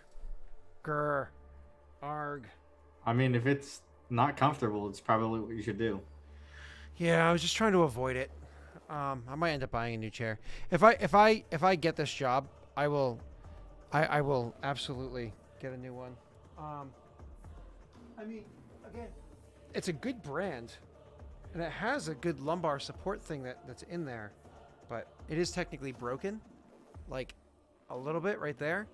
But that shouldn't be what's causing this kind of issue. So, I don't know. All right, Nick, I'm sorry. I mean, Jake, sorry. Good. I'm just trying to get through the stream without being in too much pain. It really hurts. It doesn't really need a cushion. It's the whole thing is made out of mesh. Again, it's a very expensive chair I got for free. These chairs usually go for over $1,000. I know it sounds crazy, but again, I got it for free, so no complaints. It's again, Herman something. They're very expensive chairs. They're meant to be modular, so if one part's broken, you can buy the individual components for like $50 here and there to keep the chair going, because they're meant to be chairs that you have for like decades. So, anyways, so, all right. What was I saying? Did you roll? You did. Did you add 1 BP to your treasury? Yep. Cool. Thank you, sir. I'm sorry. I'm distracted. No, you're good. I'm trying to get back down to where we're going. All right. So after you do that, you're going to pay your consumption. What is your consumption right now, sir? 0. Does that include your taxes? Yep. Sorry. Can you go ahead and bitch about your taxes again for a few more minutes? Well, it was on light, but then I am doing that proxy war thing, so now it's an extra 3. Yeah. So I mean, like, hold on. So even if it was here, that only would have cost you 2. You said it's on light, but now you're doing a proxy war. Could you elaborate? Yeah, I'm sending BP to that. The consumption, sorry, to that whatever the clan it was. I can't remember. Yeah, but shouldn't your taxes be light because you like crush that roll? Yeah, but it's I put it up to medium, so or normal or whatever, because I said I'll give them 3 BP, and putting it up just takes the 3B out of my consumption.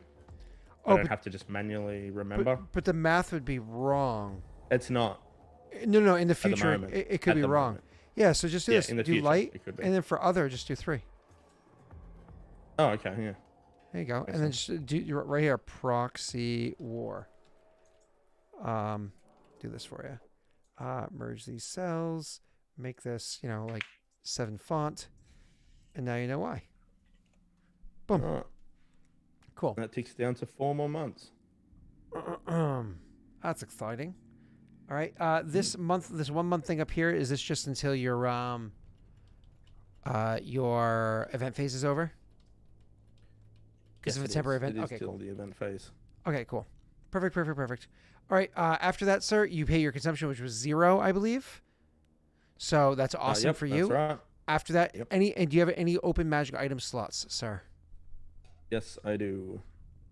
Cool. What slots do you have open? What do you want to fill? A wondrous item would be good. Cool. But, what are what you town? talking about? What particular building? It'd be in my capital, Kabe.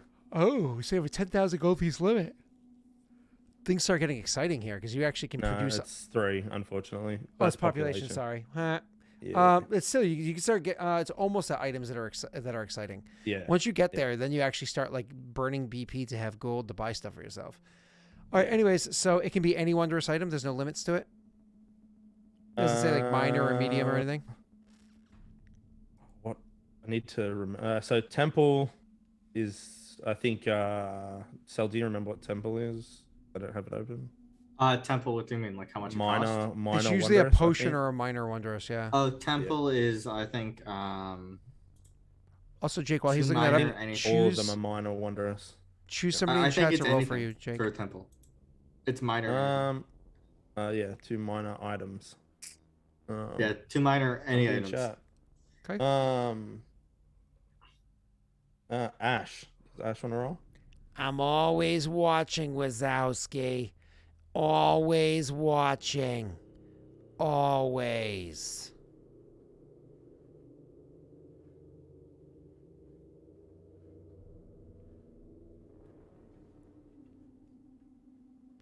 D 100. Yeah. And do you want Ash to see it through? Yep. Ash, roll again for me. So that's Pathfinder, magic items.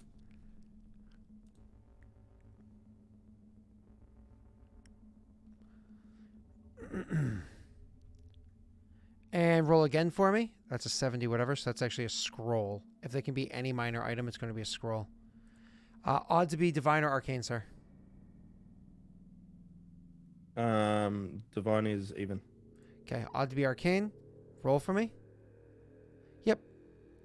85. That is going to be a second level scroll, and because it's odd to be arcane. What's up, sir? Isn't it a temple? Shouldn't it just always be divine? Good point. Just make it divine. Cool. Second level divine scroll, and now let me get scrolls pulled up. I need one more roll from you, sir. Oh, 84. You already get it. Thank you. Thank you so much. You already got it. Nope, not this. It's supposed to be.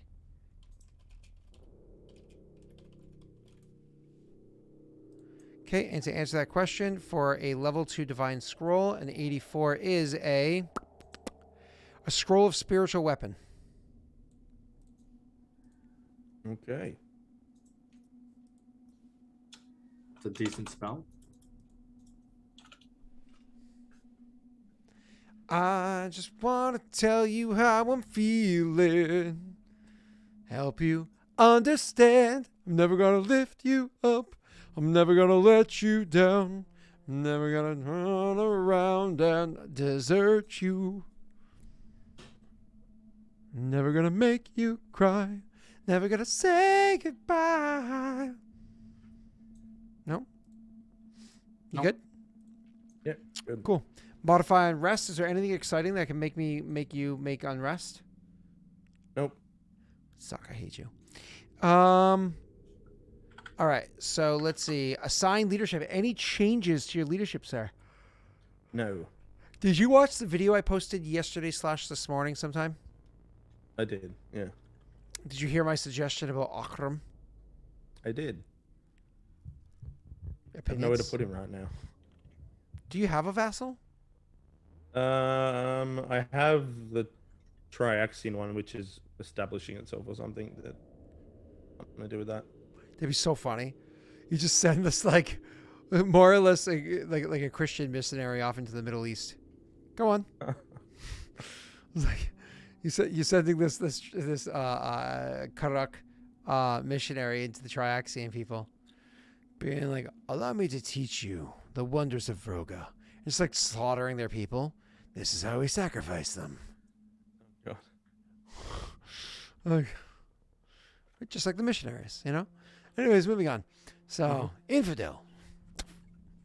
So, the you're not making any changes. Cool. Claim or abandon hexes, sir?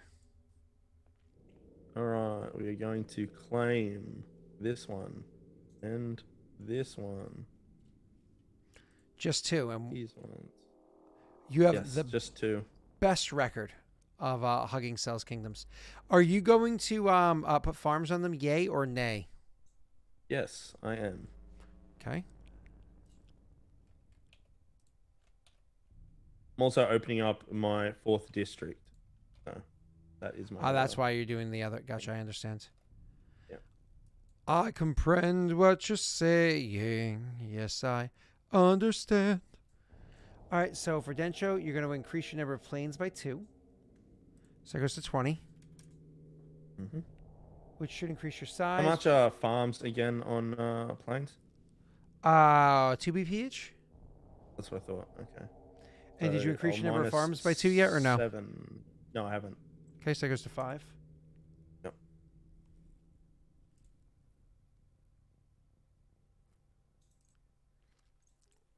No. What he's trying to do is support the army that he's building, Snaga. Because remember, every 100 soldiers, even when not active, costs 1 BP. So he's trying to keep his BP negative. Taxes kind of threw them through a roof. Yeah, you know what I meant. All right, cool. All right, Jake. So which district are you opening? The last one that you can see there. Oh, so You can open more than 4. the 4th one you're opening up? Yeah. Okay, cool. And yes, you could of course open more than just 4. It's just we just have the sheet set for 4. Yeah.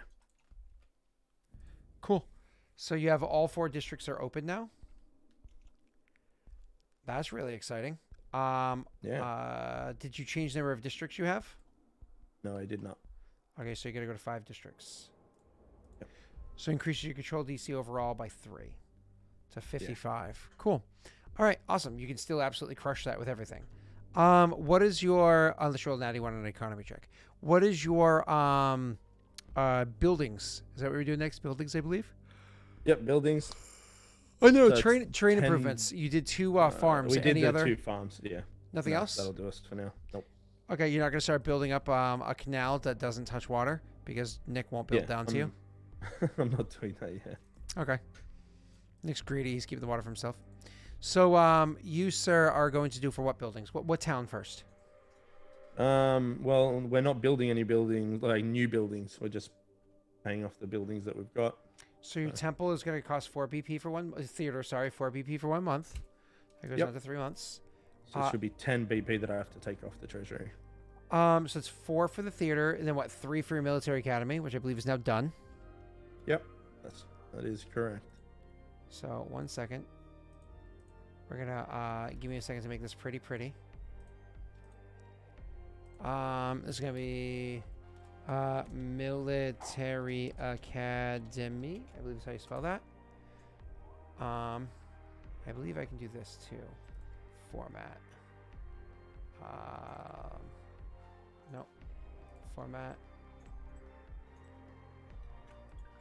There you go. Military academy. Boom. Done. All right. So that is only 7 so far. What's the other stuff in your hometown that you're building? The Noble Villa. Where's that? At the top, on the left district, sorry.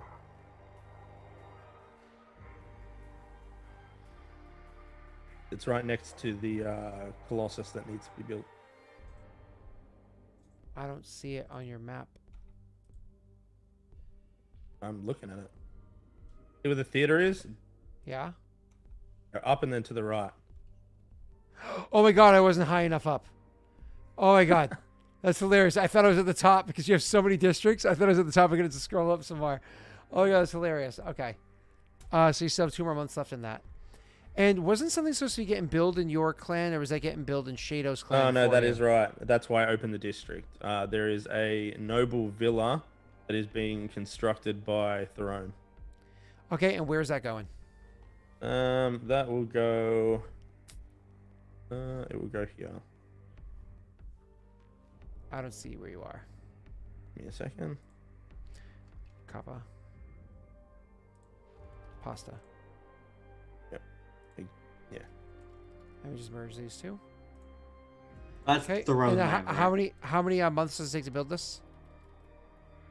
It's 4. 4 months. 4, Okay. I think. So that would mean that this is It's month 6 1, BP right? for 4 months, but they're paying for it. So this goes down to 3 months, and it's 6 BP. Yeah. And what is Theron's primary color? It's silver, right? Yeah. Because that's why they were originally called Clan Silver. They were called Clan Steel. Clan Steel, so we go like a darker gray like that. I think that's an appropriate color. Yeah, it's fine. Oh, we go that one. I like that one.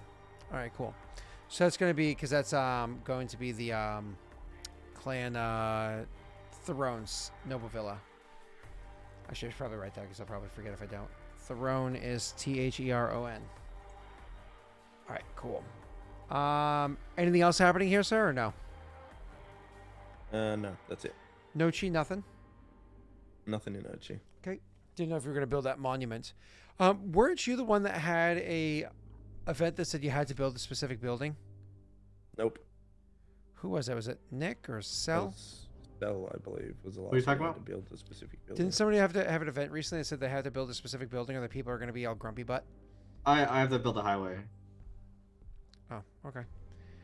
All right, cool. Upgrading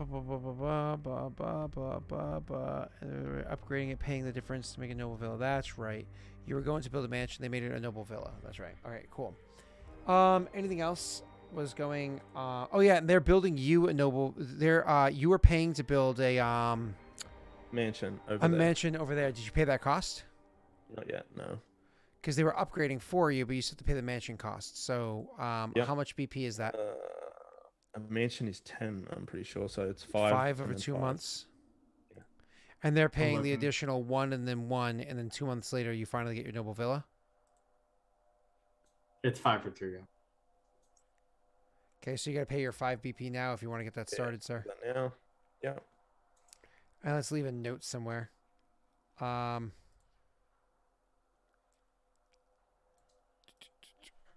leave a note over here. Merge.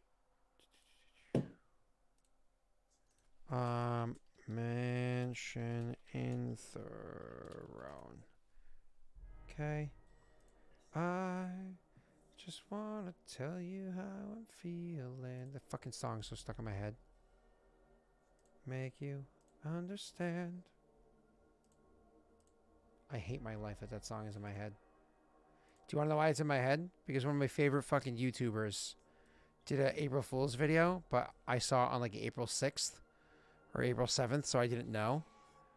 Do you guys, I assume, listen to music on YouTube? So Dan Vosk is a YouTuber. He's from Brazil, and he does like metal music, or he does covers of metal songs. He has been in a couple of metal bands that toured, including with like a Swedish metal band before.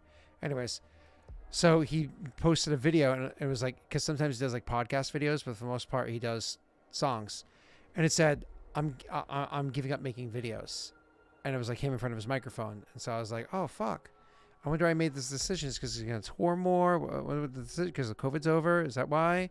So I click on it, and it's him fucking rickrolling with a metal version of that song, and I'm like, but he does such a good job. I've listened to it a ton of times with Rory because he does such a good job. So now it's stuck in my head. Asshole. You need help. But it's so good. Anyway, so you paid the BP, Jake? Yeah, I did. Yeah. All right, cool. Anything else you're doing with your buildings? You said no? Nope. All right. Next up is creating army units. Do you have any recruits that you can start creating army units with? We are going to be recruiting. So you have no recruits sitting around. No, we have to. So next up is issue edict. So which edicts would you like to issue? I would like to remind you. Yep. There is the recruitment edict. But before we change from aggressive, which was a suggestion of mine, one of the things. Oh wait, you can't go less than aggressive, can you? I can, but you said I have to make checks for it, and then there's no point in me doing that. So. Yeah. Oh no, I actually thought for a second that the class feature that gave you a billion. Oh yeah, no, that's right. You're correct. Yeah. Yeah, he I actually think, can't be. Yeah. Yeah. So I think I keep making suggestions and remembering that those suggestions are terrible. So, Sel, please remind me, doesn't your status of your recruitment edict affect your loyalty check to recruit people as well, or is it just the number of people? It's infamy affects it, but the number of people you recruit, I don't think it changes. Just your maximum number of recruits is different. I thought it actually changed the loyalty check in accordance to the Ultimate Rulership book. I factored everything in based on all the other books, but I don't know if stacking whatever's on Ultimate Rulership makes sense without the stuff, if there's anything there. Well, Ultimate Rulership is part of those books. No, it isn't, because they changed the way recruitment works in Ultimate Battle from Ultimate Rulership. So if you look under, I understand what you're saying, of course. So standard edicts, holiday, special, empower, endowment. I don't think there's anything there. I mean, it indirectly impacts it because you get an infamy being aggressive or warlike, which makes the loyalty check easier. Oh, okay. So I was gonna say, how does infamy impact the recruitment edict? Every infamy increase gives you +1 to the check. So if you have like 10 infamy, you get +10 to your loyalty check. Okay. Wait, every point of infamy you get what?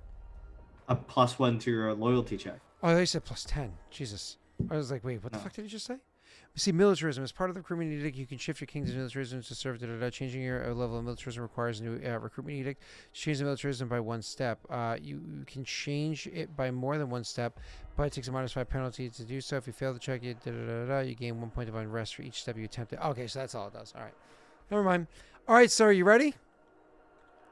Yep. What is the DC you're trying to beat? Where am I finding that? I mean, It's under I Kingdom Notes. don't remember how this works. In the notes, yeah. I walked through it with you. Shh. I don't. That's a It long was time a while ago. ago. So Yeah, it was 2 weeks ago for him. Yeah, 3 weeks even. So how much recruitment, BP? right? How much BP are you spending? Is Is it you doing one a day or? Yeah, you do. Isn't it best to do just one a day until you get Yes. what you're looking for? Unless you're in a rush, in which case you could do 2, 3, 4 a day, whatever you want. Yeah, no, we'll just do one a day. So it makes the most sense. Okay, so you do one a day. Okay, and you are doing a 55 as your DC. Looks like you're rolling 11 d6s if you succeed. And what are you trying to recruit? Regular plebs or elites? It's weird because I have to do both. I don't know how we're gonna do They're it. gonna I need be to separate recruit 20 days. elites because of Vienna or whatever her name is, Venna, is taking 20 elites to do something, and then I need to recruit others as well. To answer your question, So we'll do the elites first, the 20 elites. Vienna specifically said all you need is 20 good men, and she uses Comatori and the men to damage, so more or less to attack Zing Quinn. Yeah, whatever she was gonna do. Because of the proxy war. Yep. Cool. So we'll start with them. All right, so you want to do elites first? Yep. So you want to press yes on the elites tab. Okay, and then what level elites do you want? Like if you're going to go elites, do you want to just like do it proper? Like do you want to go straight? Yeah, I was gonna say you want to do the level straight 4 level then. 4 elites. Yeah. Yeah, because you can't go level 5 until you're 51 in your kingdom size. Yep. Okay. We'll do level Okay. 4. So level 4 elites, this means whatever you roll in your d6 is going to be divided by 12. Now, I thought you took a penalty for going for elites. Am I wrong? No? Okay. No. Sorry, the penalty to DC is based off the ACR of the army after you recruit them. Cool. Which So is you- increased because they're at level 4. You're rolling a loyalty check, Jake. And this should be pretty easy for you. It's literally a plus 71 against a 55. You cannot fail. But you do need a roll for other reasons. So go ahead and Okay. roll. Well, because in that one, Not Gives 1 you and not 0. 20. I need But to... not 20 is max. So what's my loyalty at the moment? loyalty is a 71, sir. 71. I'm just thinking to myself how in 12 hours my interview would have already been long over, and I'm going to be almost to work driving there, and I am going to either be hating myself because I blew it, or jumping up and down with joy because I crushed it again. So I'm trying to swallow all of that excitement. your loyalty check here is going to be a 75, not a 71, just because of your infamy. It actually says it right there on the recruitment edict. Okay. Well, do I have to roll again then? You You haven't even rolled in the first place, so. yeah, he did. rolled I Royal rolled Enforcer first and not time. recruitment by accident. I You're supposed to roll the recruitment. don't- We unit. have a don't see- recruitment I thing. don't see, do. I don't see Royal Oh, Enforcer. we do have recruitment. Oh my god, already. it was delayed. So I actually didn't see it. Oh. See. Does it I'm just gonna do this to see The if it recruitment's does. Okay, what's just- the ACR? Right, what am I putting Oh, in just there? Just roll the dice. The recruitment edict's not what you want. I would just roll the Yeah, dice. so you can modify the recruitment one just to make sure it works. Oh my god, I thought you rolled a 20. Oh my god, I thought you rolled a 20. You didn't. I thought you rolled a fucking 20. Had you rolled a 20, dude, oh my god. Had you rolled a 20, you would have gotten maximum, like as though you rolled all 6s on your d6s. I can't so- edit them. So, did you not create that? No, you made the macro in the roll 20. All right, I will give you ownership in a minute. Back to you, Jake. So you, sir, are gonna roll 11d6, and you're gonna divide it by 12. You only have one fort, Jake. Yeah, I have a bunch of watchtowers. Only one fort. You only have one garrison. Yep. And 0 barracks. 0 barracks. I think Cell has like the most barracks. Can you send me the thing that you fucking made divides it in Skull. roll 20? Is What's up, sir? there a thing I can put in that'll just automatically divide it? Yeah, parentheses around all the dice Can you and then just type divide it in so I can just copy paste it? Yeah, Yeah, just yeah. like Thanks. here. Just what? How many d6 is it? 12 or 11? 11. Just do 11 Divided by d6. what? 12. It'd just be that, right? Yeah, I forgot the parentheses. So this. So copy and paste exactly what I did.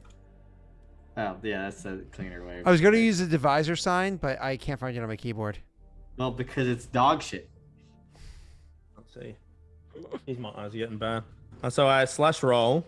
Oh no, just No. paste Copy and Skull. paste exactly what I Oh. did. Oh, okay. And what just? roll that? Oh. Yeah, I do that. See? Bro, did you fuck up his roll? No, he rolled a 3. That's average. Why'd That's you? what you're gonna expect. So you recruited. You ready for this? 3 level 4 elites. Oh, what class was this?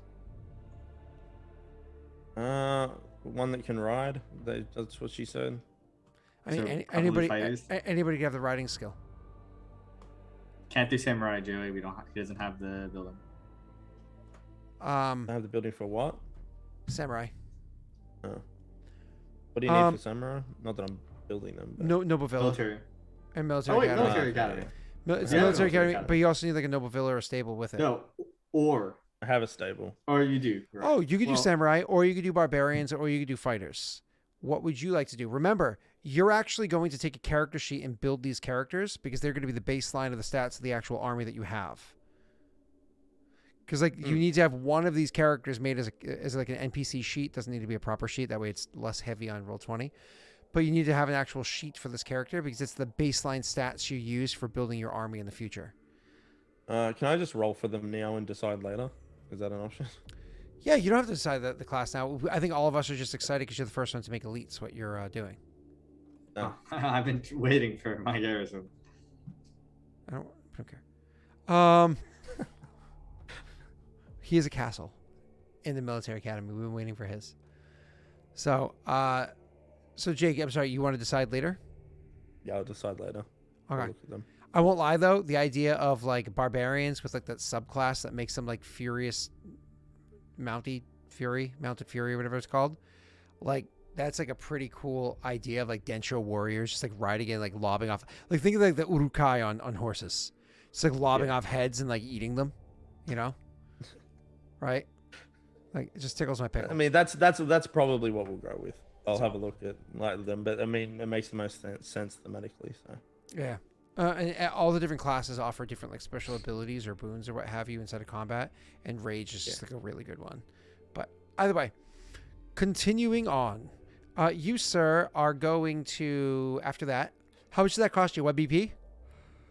it's just 1 BP, right? Okay, cool. The next day, make another check.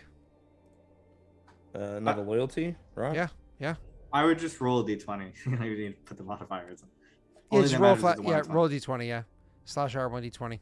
Enter. Because all that matters. That's not Fuck your. No, no. the W. Oh. You put a W in by accident. It's 1 down with 20.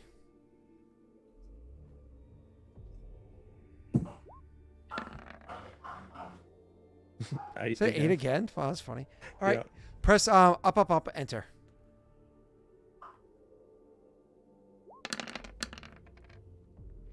This time you got 2 soldiers. 5.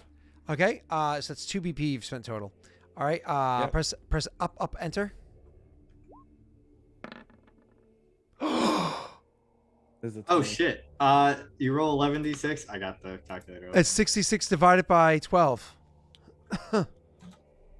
6 times so 66 divided by 12. So that's 5. So you're at 10 people. Oh, all right, we're halfway there. Yeah, no, that's amazing. That means you have a whole That's fucking really good. what is that? A patrol? A squad? A patrol. A patrol? Oh my god, that's amazing. All right, so it's only 3 BP loyalty? so far. Yep. So just again, up, enter is all you need to do. And so that's a pass. So up, enter.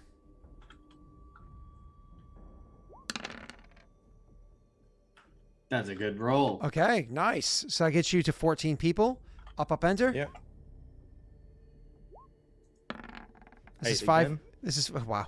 Up, enter. This is 5 BP total so far, I believe. Yeah.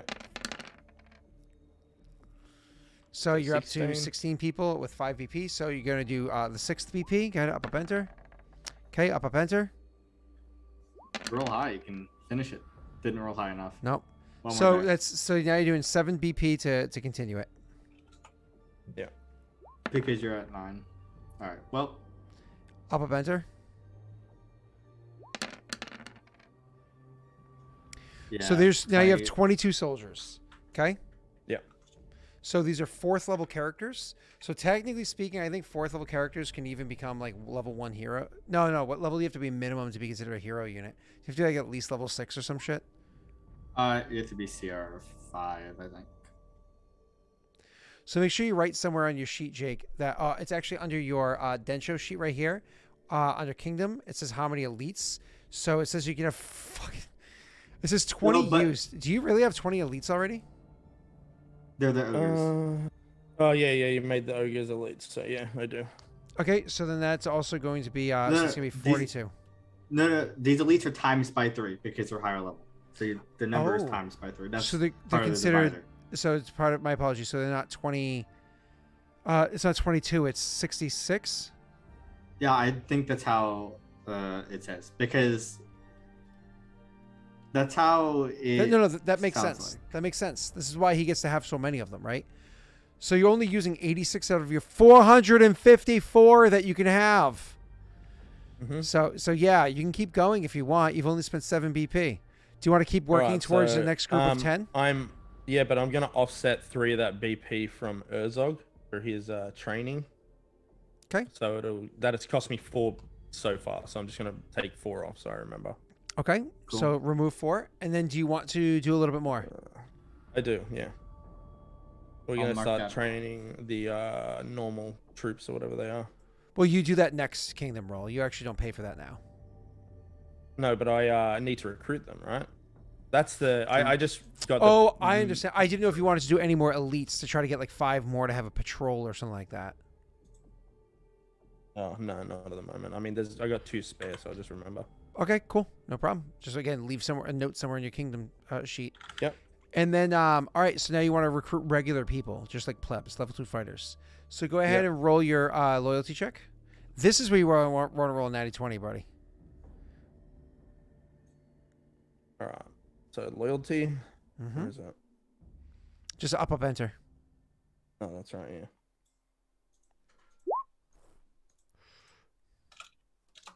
Oh, not even looking. We made it, right? Okay. So up, enter. Now it's just. Oh, no, yeah, not that. Just 11d6. 11d6, right? Yes, sir. My apologies.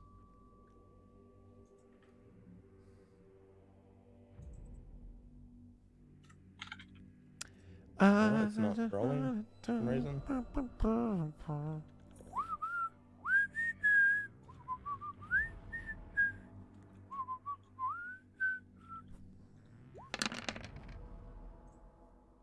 $37.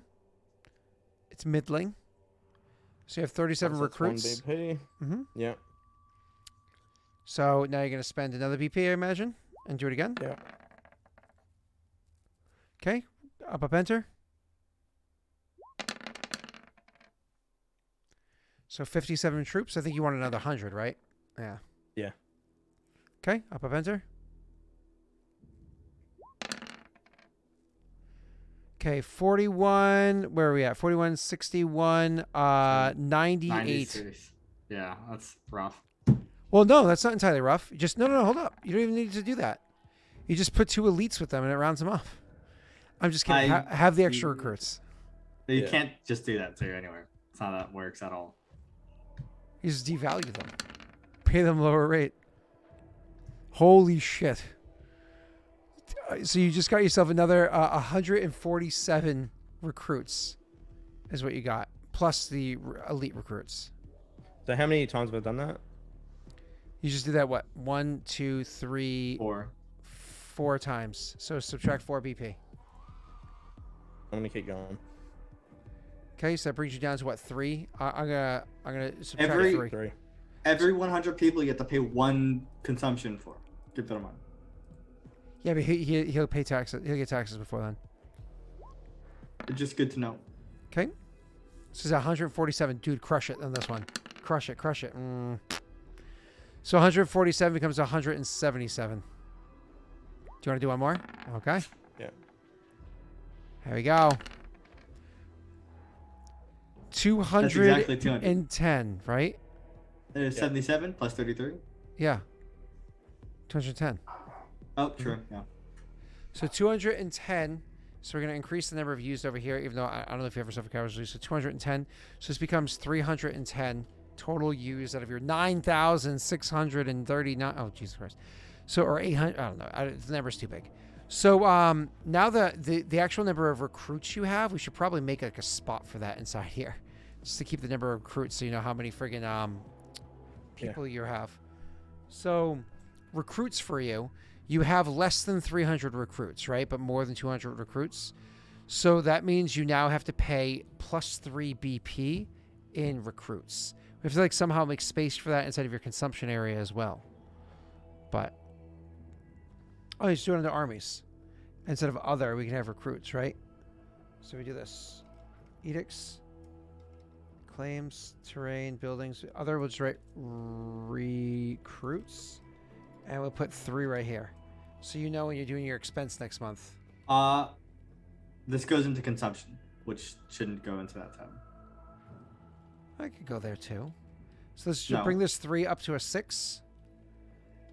And we're going to do copy, paste. And we're going to change this to recruits. So you know what this is coming from. Good? Yep. Okay. Yep. Cool. All right. Now you know why your consumption is a 3. We're good to go there. What races are the recruits? All Karuk, some goblins, gnolls, ogres among them. It's really difficult to answer that question, Joey. You can imagine it's a blend of people because that makes sense for the Kushibashi clan. However, when Jake actually stats out the army, he has to choose one race and build the army off of that. So most likely he's going to choose orc or half orc, and he's going to build the army off of those stats because that's how you have to build armies. That's just the way it works. Densho, whatever. That's how the stats work. So Jake will do it that way. But you can imagine it's a blend. It's probably like 70% Karak, which is already a fucking blend. So it's probably like 95% Karak, which is a blend, and then add in other races as well. Correct me if I'm wrong, Jake. Yeah, no, you're good.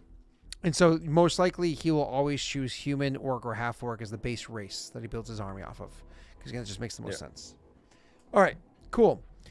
That answers that. Still in the edict phase, all right? So you spent 2 more, so it's down to only 1 treasury. One in your treasury. After that, sir, is going to be edicts. Yep. What do you want to do? How big is the Manmosu clan? 40. It's 50, 53. No, 47. Hold on. 47. 47. I see we're plotting diplomacy. Give me a second. Oh, hello, Summon Snake. What are you planning? Thank you so much for the gift. I will drop you your bitty bits while Jake is contemplating. That's in Kingdom Notes. So you said 47, so they're quite large. If 2 other people want to hop on with even the smallest of amounts, they would already jump it to a huge hype train. And what are you saying, sir? Just trying to work out what the DC would be if I was to do a diplomatic edict with them before I commit to it. So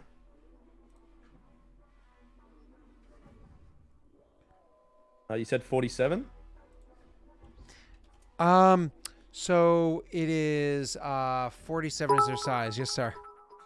Yeah. Wait, is that supposed to be my size there? Yeah, Thank you, Joey, for the 100 bits. And that was Summon Snake for the 10,000 fucking bits. Jesus Christ. All right. So as my size is now what 30. Okay. Their size is 47.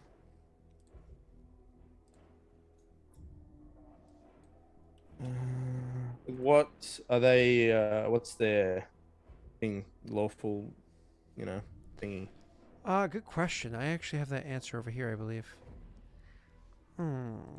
They are.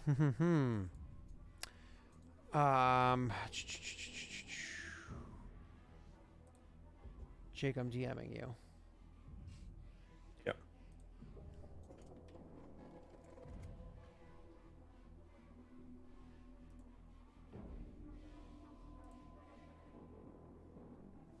Did you see? Yeah, I do. Okay. Can you look at my the Kingdom Notes page and have a look at the Diplomacy Edict to see if that looks correct? Yep. Let's see. You have their size, relationship mod. You have no friends with them, but are you enemies with their friends? I don't know. You're the one who is figured that out, Scott. attitude. Yeah, I got to look that up in a second. Attitude is indifferent. Here's a rules reference I have written right here. Infamy and fame. Size of you is what, 30? Yep. Is your size 30? That's what it says. Oh, okay. Right. I think you were smaller. Okay, edict phase. So let's see. Relationship mod. You and the target king both have an alliance with a third party. You have a treaty. Over an embassy. The target kingdom's enemy. You have a treaty with the target kingdom's enemy. No, I think there's not. You have nothing with any other kingdoms beyond your own friends. So. Yeah. What was this the clan that Theron was setting them good favor towards? Yeah. I thought you were gonna But give a bonus. I do. I have a +5 to the check, and it's a free Diplomacy Edict. Yes, all of that. And I think it's and the thing is because again that the good vibes or what have you, right? So so no relationship mod beyond what it was they had already given you. Yeah. So I think you're good, and so it looks like Densho, your DC for this is a 34. Right, and it's a diplomacy check, right? Who are you sending to do this? Masumi. Oh, Jesus Christ! She's gonna have them eating from the palm of her hand. It's gonna be, what's that chick's name? Daelric sticks, whatever it is. So. So this is free. Doesn't cost me anything, so why would I not do it? And just roll the diplomacy check. Okay, I'll read that in a second. Yeah. Who are you sending? If you send your Grand Diplomat, sending my Grand Diplomat, yeah. They might be. Well, they've had plenty of time to come back. Everyone. There's only 10 seconds left if anyone wants to finish that hype train. Unless the time's already up and there's a delay. So, what were we saying, so sir? Roll. So just roll. I added the +5 in. So you're sending Masumi, so she's going to be, because of how far she's going, she's going to be gone for a bit. But also it's important to note, that with Masumi, traveling there and back, it's not free travel. It doesn't cost you BP. The whole edict is free for you monetarily. But she is traveling across some pretty intense lands. So to get there. To show this map on chat, you would obviously travel through Cell's Kingdom. You're not an idiot. Of course you would do that, right? Yep. So to show Masumi's trek, she would start in your capital, make her way through Cell's lands, probably up through here, and then this is where you go rogue. You can travel. I imagine she'd pay homage through Wolfmaw. Just travel through Wolfmaw's clans. It's a simple. Wolfmaw isn't there. Sorry, Kagong. Through Kagong's clan, right? And then from there, she could pay some sort of homage. You'd probably try to avoid Zinquin. Making your way through Ribid-Nachi sequence, I imagine it'd be very easy because you currently already have a treaty with them, right? Yeah, we have something going on with them. So, And it'd be easier to just go straight across cells and then over into Throne lands and then up from the bottom. No, God, no. That's mountains, dog. That's mountains. You move so much slower. Yeah.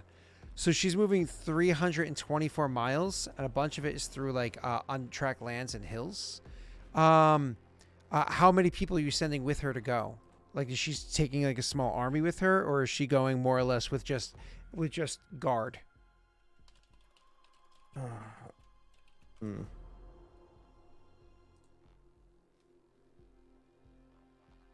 I mean, I don't have the funds to do it.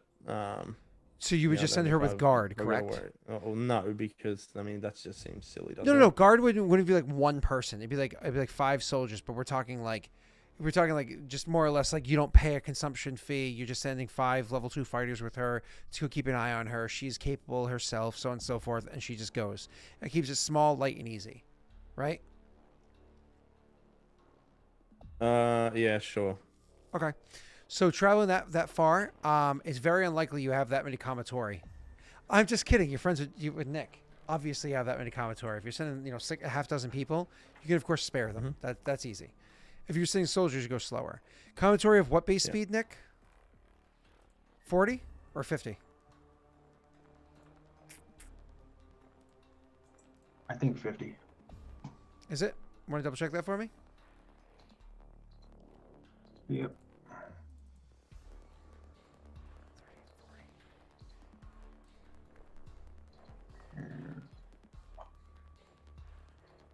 I don't think I can use any of mine to check that.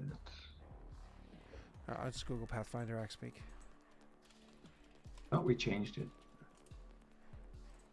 No, yours are just special. Base speed is Alright, 50. Yeah. So horse speed. So they travel 40 miles a day when being ridden. So you imagine some is on the road, some in the mountains. So we can just go to average. So average for when you take the good from the road and the bad from the hills.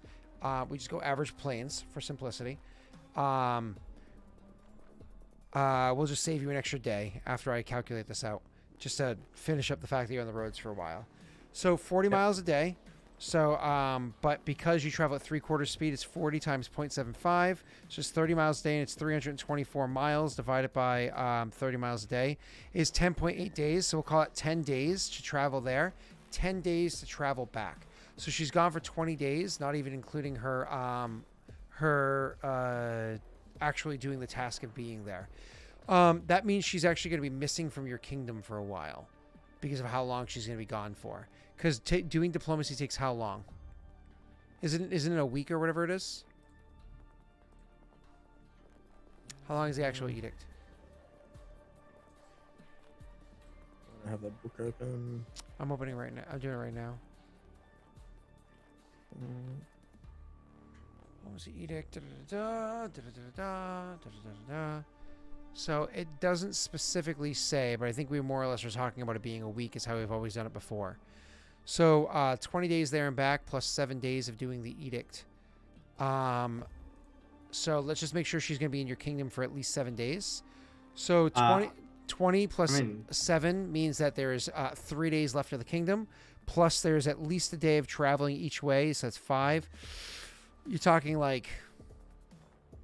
Why wouldn't she do her 7 days before leaving and then... Oh, yeah. Duh. Thank you, Sal. Thank you for talking through my stupidity. So... You have like... yeah, you're good. You have like a really great window. So Yeah. You have like 6 weeks to do stuff. You are correct, sir. So ignoring that. So, yep, she'll be able to go all the way there and do that. However, could something happen to her on the road? Boom, boom, boom. Who in chat do you want to roll a D100, Jake? Joey. Joey. High is good, low is bad.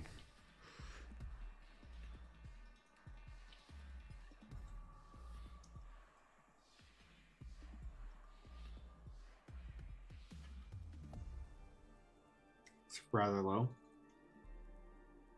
Hey, good thing Misumi's a 8th level character. Or 9th level character. Mm-hmm. She can kill most things fighting. How is she ninth presumably. level? Ninth level seems too high. She's a bio She's leadership. one below. Oh, she's your cohort. Oh, yeah. Oh boy. Okay. Oh boy. Oh boy. This doesn't apply to that, sir. Give me 1 second. I didn't expect that low of a roll. My back is killing me.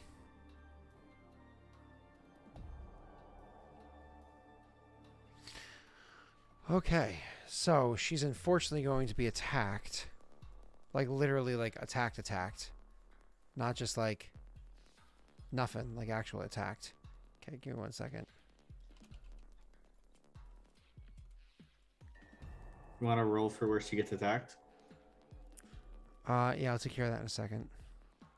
It was 27 hexes. Why don't you go ahead and roll me a d20, Joey?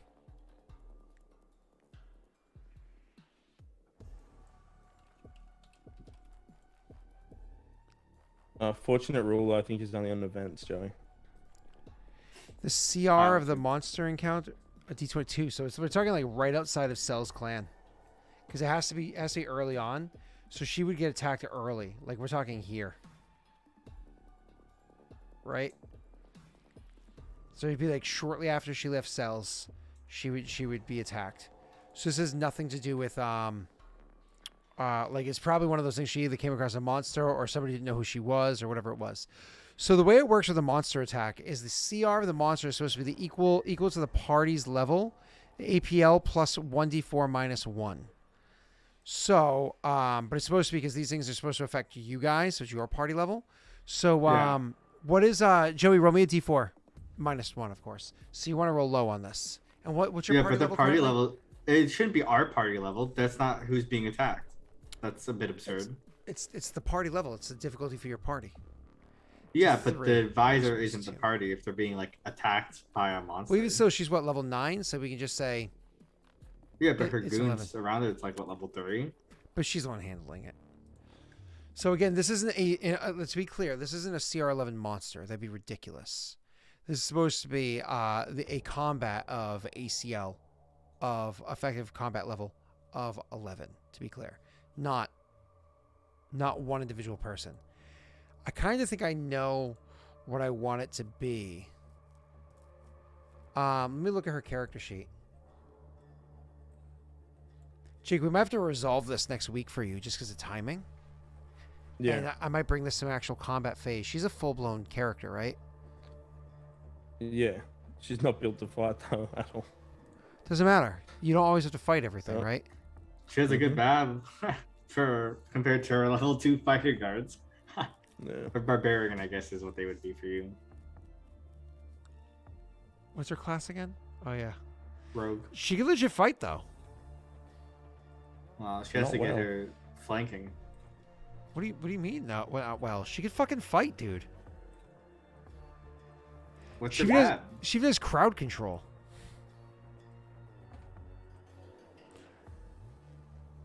Does she have sneak attack, or is that sacrifice or something else?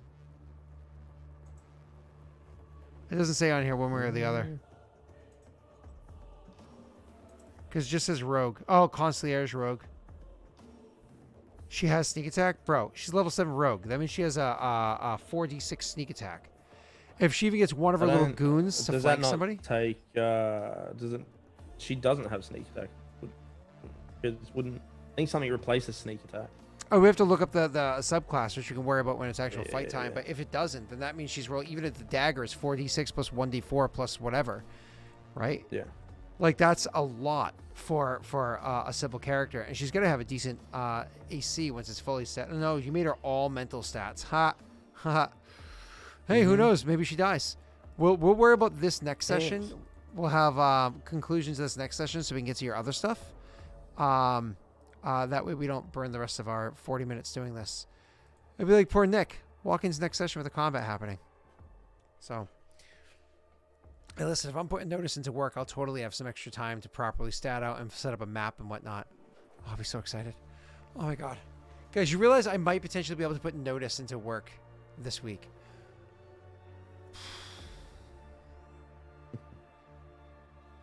Okay. Push it down, Scott.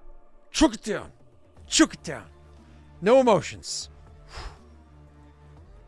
It's because in 11 hours, I'll be done with my interview. Choke it down. This, Scott. Choke it down. Listen, for now, make sure Jake suffers more, okay? Don't do Okay. that. Please. All right. Jake, if I don't get hired, you're probably going to have Masui die next week. That's not fair. All right, so if you do get hired, though, it's easy combat. Okay, thank you, Scott. If you do I'll get remember hired, that going. if I do get hired, I'll buy you a Masumi outfit and you could dance for me. I'll Okay, legit then. do it. No, thank you, Sal. I've always Hard hey, pass. Hard my pass. friend. Hey, for money, I do a lot of things. All right. Oh. Nothing bad, but like, you know, All right. So, anyways, it's pragmatic, okay? sure, Neil. Sure. All right. Tell Dreyfus I said hi. So, Jake, what is your what is the next thing we're doing after that? We're changing the taxation edict. We are going to crushing. Taxation edict. What? Yeah, I'm recruiting, and we're going to keep recruiting. I'm going to need a loyalty check for you on this one. Unfortunately, this loyalty check comes with a big penalty. People do not want crushing taxes, especially with how many people you have there, how booming everything is going on. The idea of upping your taxes like that is not a good thing. You have to roll me, well, it's almost nothing I could say. You have to roll me a loyalty check with a, I want to hit you with this harder, but unfortunately you're built so well right now, with a -10. It's not even intimidating. If you don't roll a 1, you succeed. So do I don't change it yet. All right, so it's the thing's still 71. Correct, but I want you to be clear. Even if you succeed, there will be 1d4 unrest. If you fail, there will be unrest and it will not go up. There'll be more unrest and it will not go up. So even if you succeed, 1d4 unrest for going to Trush and Texas. Okay. So Royal Enforcer. If I again, get then? hired, I'm definitely Royal buying a new Enforcer. chair. Or having like an engineer look at this one. Jesus fuck. He didn't roll a 91, boys. I didn't see what he rolled, but it's not a 91, so he crushed it. Absolutely crushed it. We rolled like a 5. Yeah, a 5. Did that include your penalty though? No, there was no option to put it in the. Oh, okay, character. that's fine. That's fine. So we just obviously we knew because of Yeah. you're good. So you're good. All right, you succeed. You go to crush taxes. All right. He I'm looks up gonna the roll warlord the and says, "Hey, 1d4. hey, you're charging me too much. Chill it out. I need more money, bitches. Get on it." And this is capitalism. Could everybody please say hello to Twitch master himself, Lex Luthor? Hello, Lex. All right, somebody needs to roll 1d4. No? Who do you want it to be? Oh, Anno. Anno, give me a 4, baby. Give me a thick, fat 4. No, sorry, Steve. I want bigger. I want fatter. I want thicker. I want a Russian 4. Anno, I hate you. That is a Russian 4. For all these years, we thought Russia was scary, and then we realized they're not. That is a Russian 4. It's absolutely a Russian 4. You get an Italian 1? No, listen, I'll tell you right now. An Italian 8.5 is an American 1. Okay? In Soviet Russia, 4 is 1. Oh, hold on a second.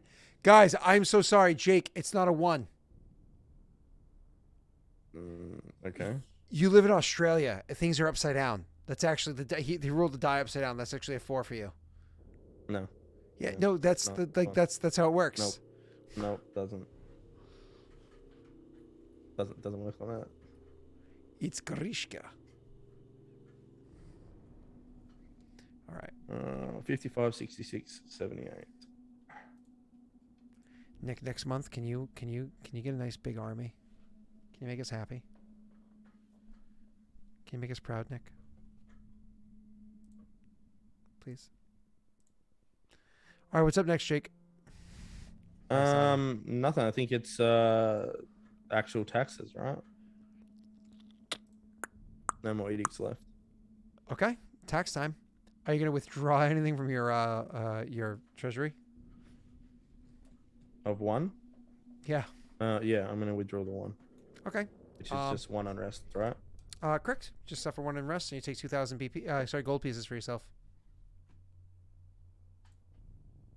Is it 2 unrest? Okay, that drops by 1. I have to update this again. Sorry. Did you add the magic? Oh, you never add the scroll? To I your haven't yet, but I will. I will.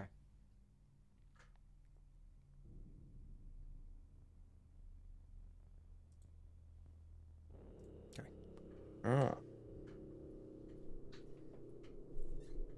It's done. All right, so I'm gonna roll luck to see if we have any luck. Oh, We do have luck. apparently we have luck. I didn't know that. Yes. Well, your Alright, other so your other tax game hasn't collection. had luck in fucking like 7 sessions. Like nobody loves you over there. Free.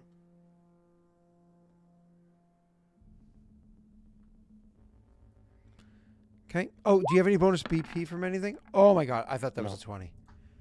32. So how many? 32. Jesus. Holy shit. You say that, but Cell manages like a 30 with ease every time. All right, I don't have any mines or anything else. He's built different. But I don't Yes, he roll is. a 32. I like roll a 20 something and I have like +6. It's a bit different. It's a bit different. Yeah, as long as Jake is crushing taxes, we can have no slave labor jokes from against Cell. It's true. My taxes have been normal. That's true. I'm not trying to what? I was giving them mines. Literally. Nick, if you can survive a loyalty check with a -10, you could potentially get your taxes to crushing as well, which would help you a fuck ton. We're just heavy. So when I natty won that roll, how bad would it be? Yeah, you'll survive. All right. So, anyways, Jake, kudos. Next up is you're not selling any names, making deposits, not doing any of this shit, of course. So you just collect the taxes. You got money. You got event phase. Okay, I don't know if we have really any pre-written events for you. I think there's one. Was there any other stuff that you had left for yourself from last month? I don't think so. Okay. Let's close you. Let's close you. Let's close you. Somebody remember, write down, Jake, that it's going to take her 10 days to travel to Mon Musa, 10 days to return from Mon Musa. Okay? Yep. Or Mon Musa, whatever it is. Okay. After that, it is going to be... There you are. There's my drive. Oh, God, my back is fucking killing me.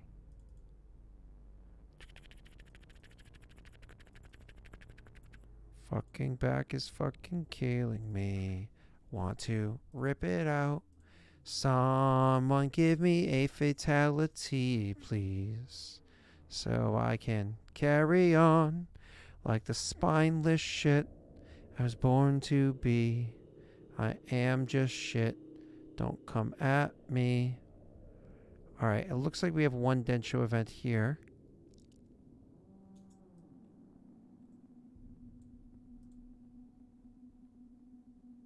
Wait, did we already do this one? Nope, we did not.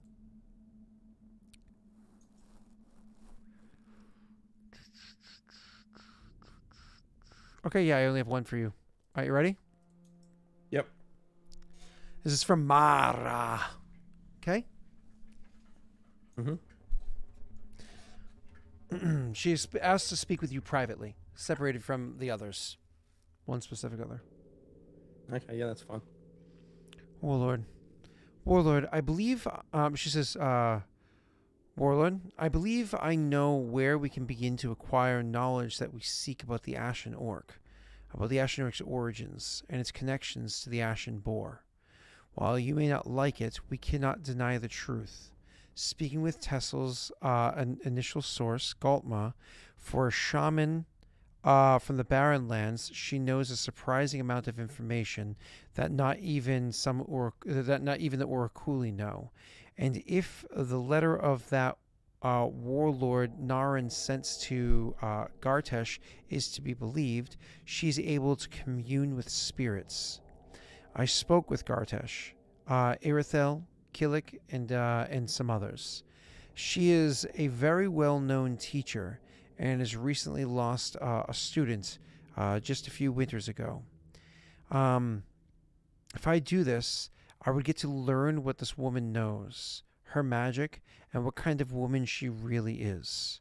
It would be a lengthy process, but we can get answers which we are seeking. But also, if I'm able to learn magic of our ancestors, then perhaps I can pass on the teachings to our people. The question is how to present this offer to her, and so that she is willing to hear me out and enact this.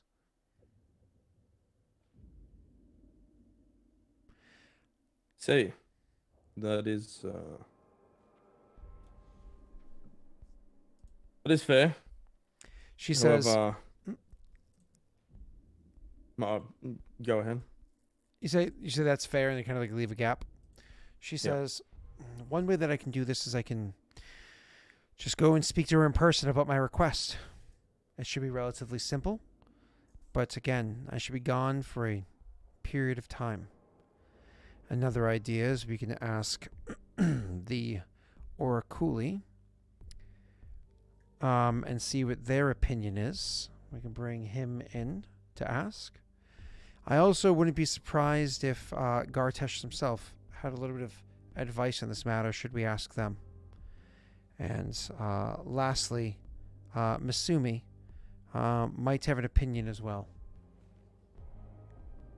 I know she's packing up and raring to leave, but she might have an opinion. Though, if you'd rather her mind be focused on her task ahead, perhaps we shouldn't distract her. Yeah, we'll bring in the others. See what they have to say. So you bring your Oraculi and your shaman to see what they have to say. Yeah. So after you present it to them, do you care to RP it out, or? No, I'll have Mara do it anyway. So she presents it. Yeah. And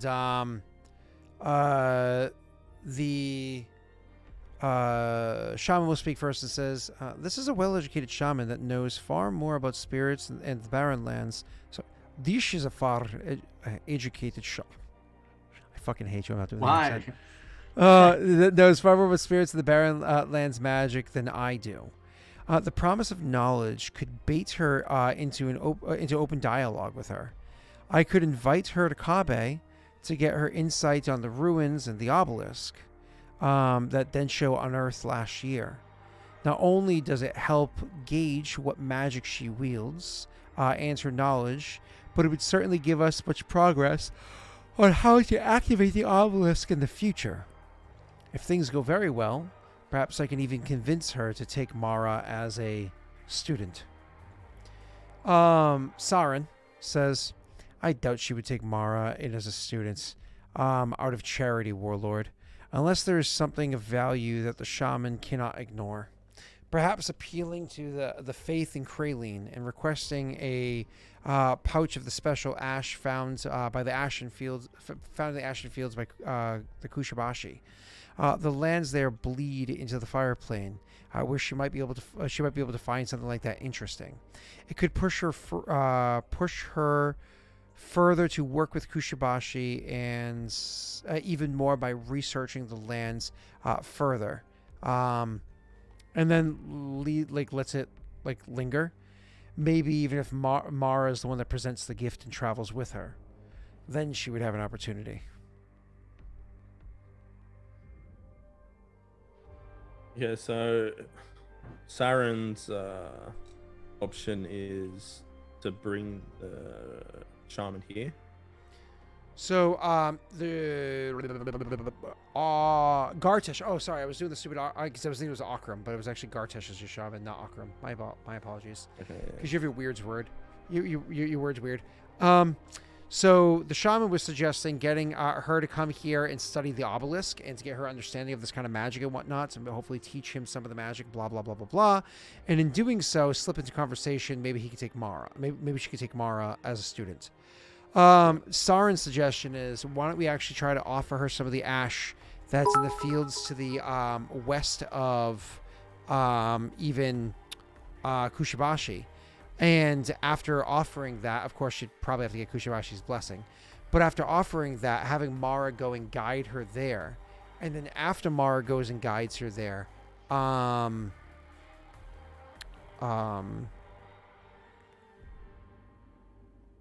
maybe Mara's like gift to her or whatever could potentially convince her to take Mara. More or less, he's saying she wouldn't just take Mara.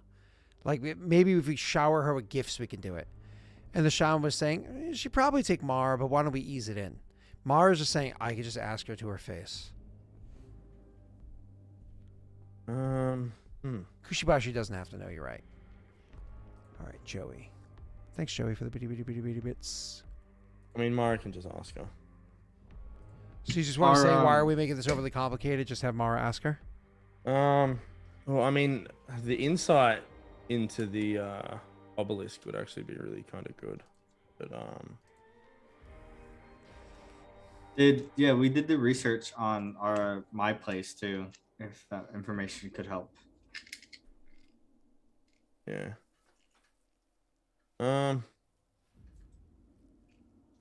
That's a hard one.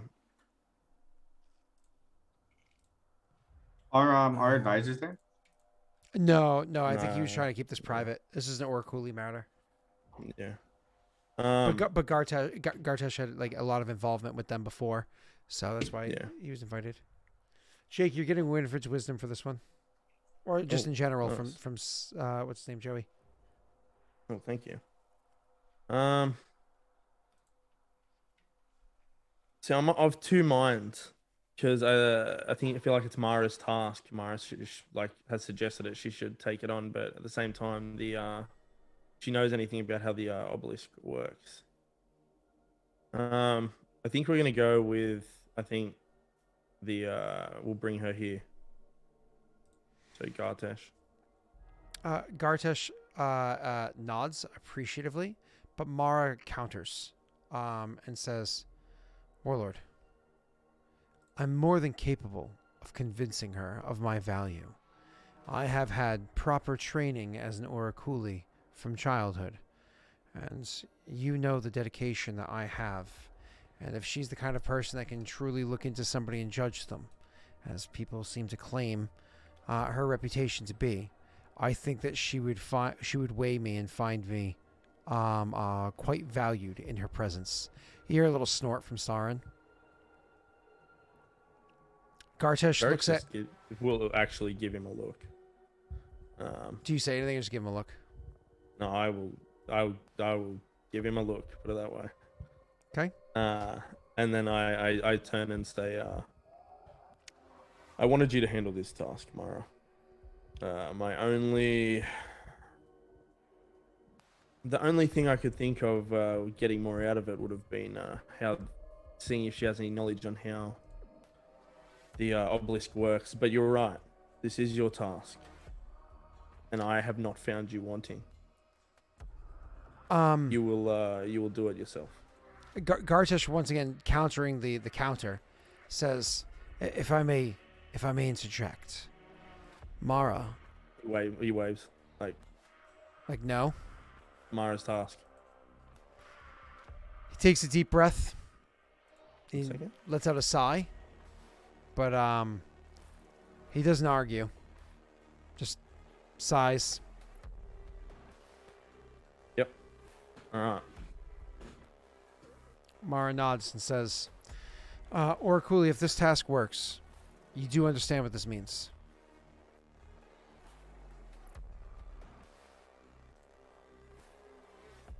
You said Oraculi. Sorry, Warlord. If this task works, So if this task works, you know what this means. Enlighten me. I will be leaving for some time.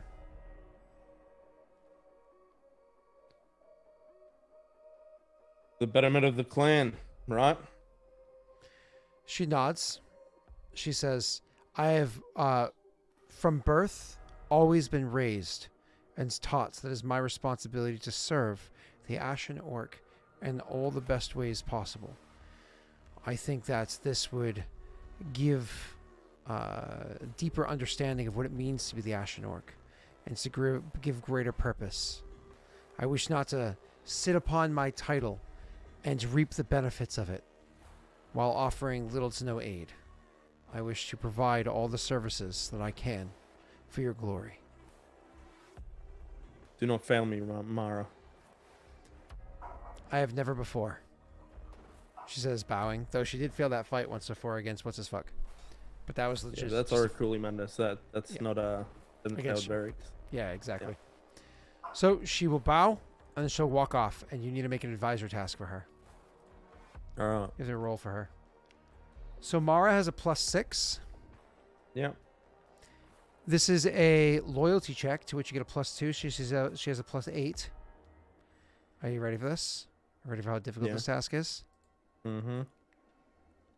Mara doing it was actually the easiest one. It's actually on the average. What is average? 12. She's +8 against 12. 12? Yeah. All right. Well, I'm gonna use the by Winifred's far Mara the needs weakest to one. do it. Go ahead. Yeah. So that's 5 to the check. That's 13. It's a 13 against the 12. So if you roll a natty 1, you still succeed. Because natty 1s don't mean anything in these, right? That's right.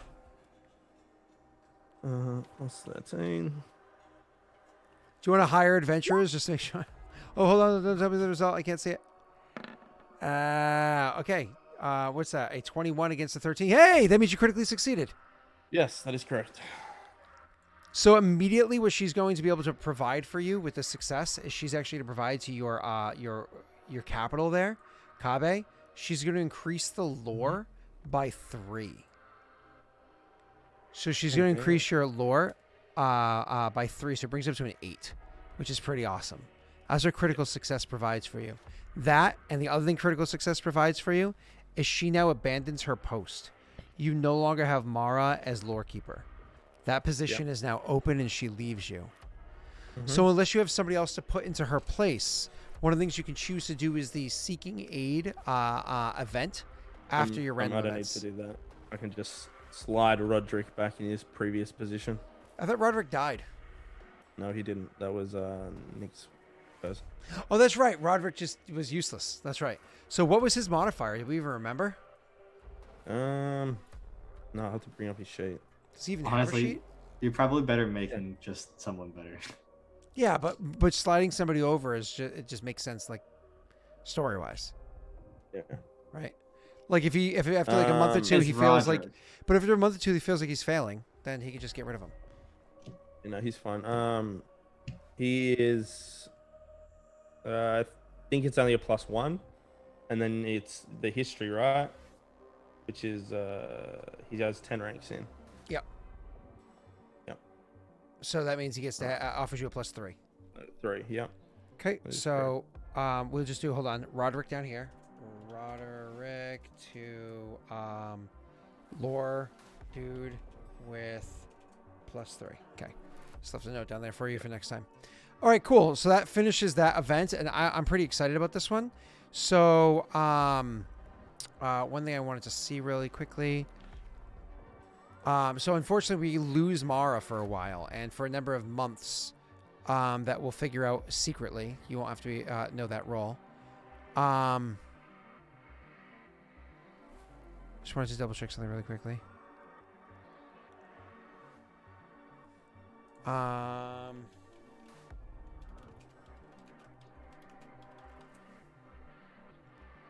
Okay. That doesn't look like a thing. Just trying to see something real quick. Where did I see that? No. What the hell was I looking at just now? What was I just looking at?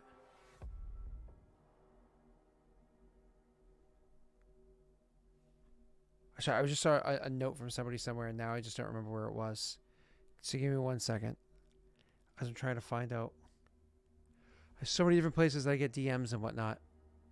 I can't remember where I just saw that one. So hold on. Yes. I do not recall, so I will just message somebody. Oh wait, no, I remember where it was. Ha ha ha. So I'll tie this into. I don't remember what that is, so I'll have to check that out later on. I'll have to ask about that later on, or at least I remember what it is, though. All right, cool. So we'll talk about the other details later on, but this is like an important path that you're going to walk down, okay? So we'll talk about this afterwards. But moving on, sir, back to you. What level is Mara, actually? 5. Ah, level 5. So actually, let me look up one more thing.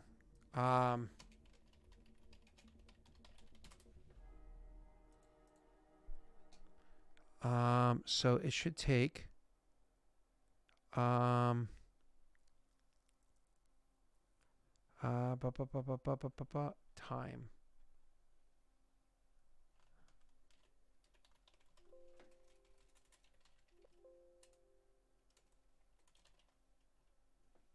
So it takes a number of days based off of what your.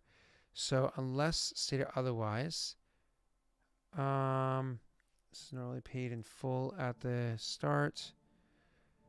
Number of. So hold on.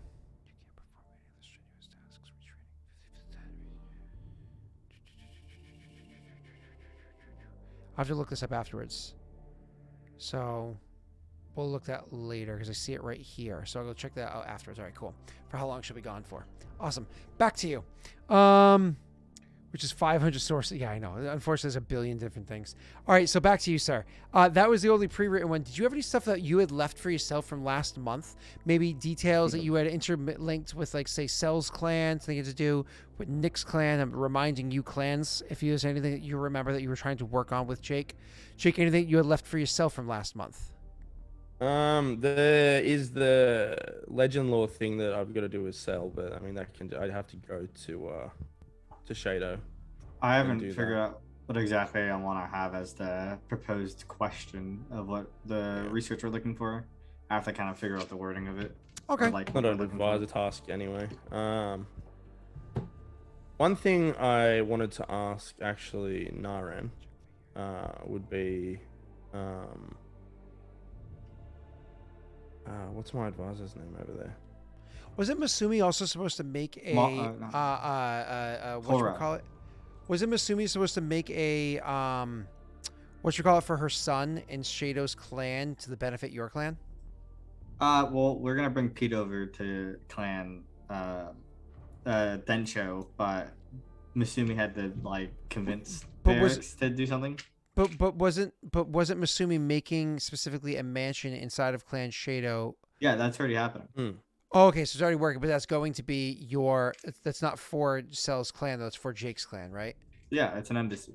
It's an embassy. Yeah. That's what I'm looking for. Thank you. Okay, but not yet. Awesome. Cool. So just making sure that's underway. I'm going to look for it, see if there's any more details in here, and then we can move on. Jake, you were saying something? Yeah, Tora would bring up something to Nick. So, I mean, out of game, I'll say it first though. So Tora would request a meeting with you, Nick. Warlord, I have received word from Densho Verix. He is requesting a purchase. He has seen your newer bird, the stronger one, and he wonders if perhaps he may be able to purchase something with the strength similar to that.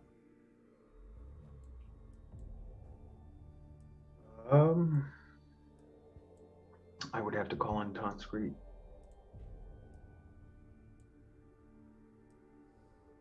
I forget what my actual limitations are with how often. It's you once do every that. 6 months, I think. I think so too. By Tonscrete to make a Mageborn one, Mage Bread. Yeah.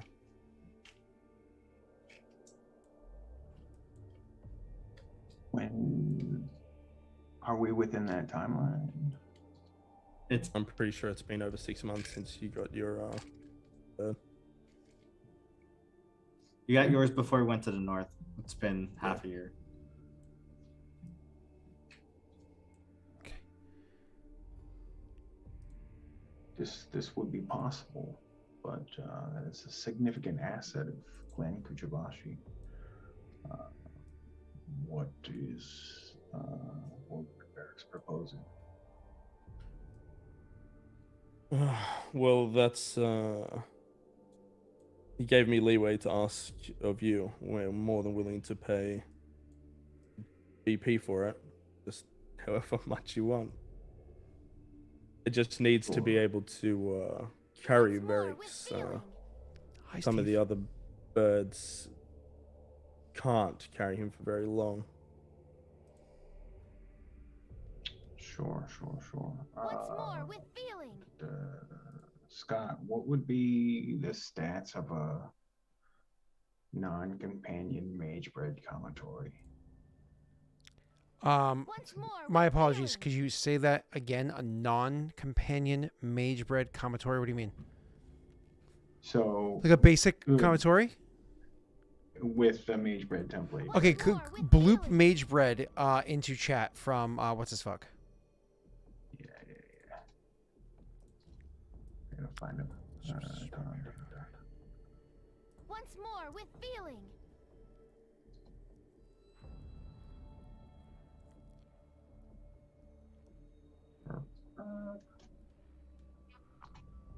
Once more with feeling.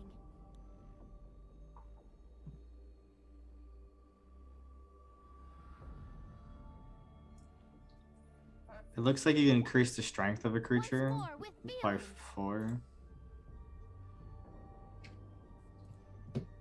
Yeah, it has the Eberron Pathfinder site. You can make the strength by Once more with plus feeling. 4, and the other one's by plus 2. So what is a Kamatory? What is an active Right. strength? So there's a stat. There's the website right there, right? So we just copy and Once paste more with feeling. the website. So copy, and then paste. So this right here is Magebread is going to attributes. So plus If it's 4 to 22 two strength. to 2 physical Once stats, more with and feeling. plus 4 to 1 physical stat, and the plus 2 to the other 4. Sorry, plus 2 to the other 2. So base strength for Kamatory Is it 18? Pathfinder, Once XP. more with So you can have a 22 if you wanted it to be. So that should be good enough to carry Varix? Well, the problem is how much does Varix weigh? Because Once more Jake with made Varix a feeling. beefy boy. I'm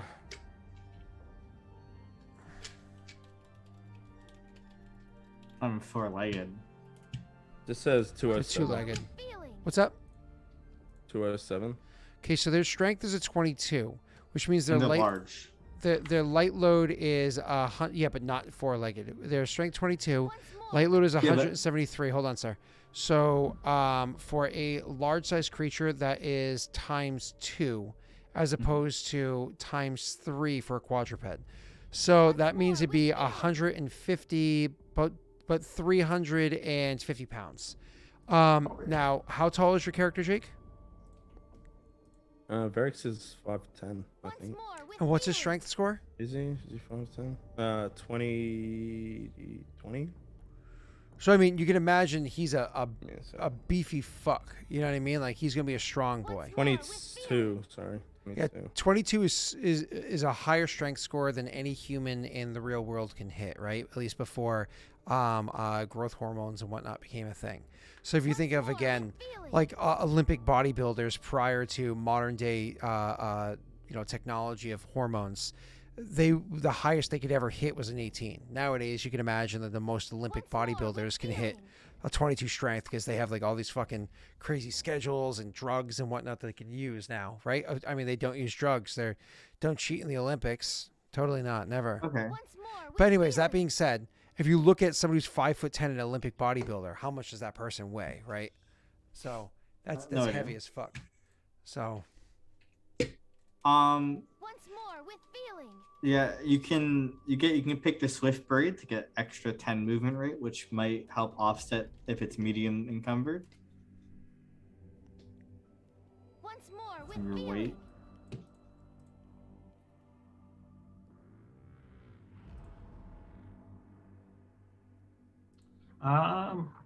You can do that. I Once more remember with him. feeling.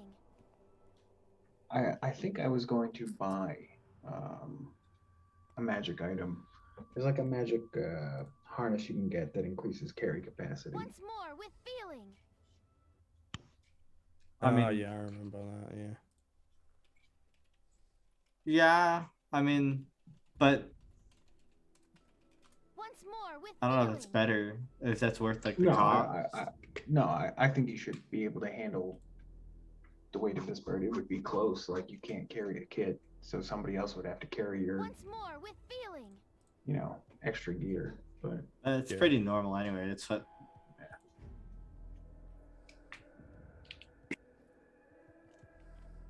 Well, yeah. If I mean, we can work the details out later, but yeah, you just need to name your price.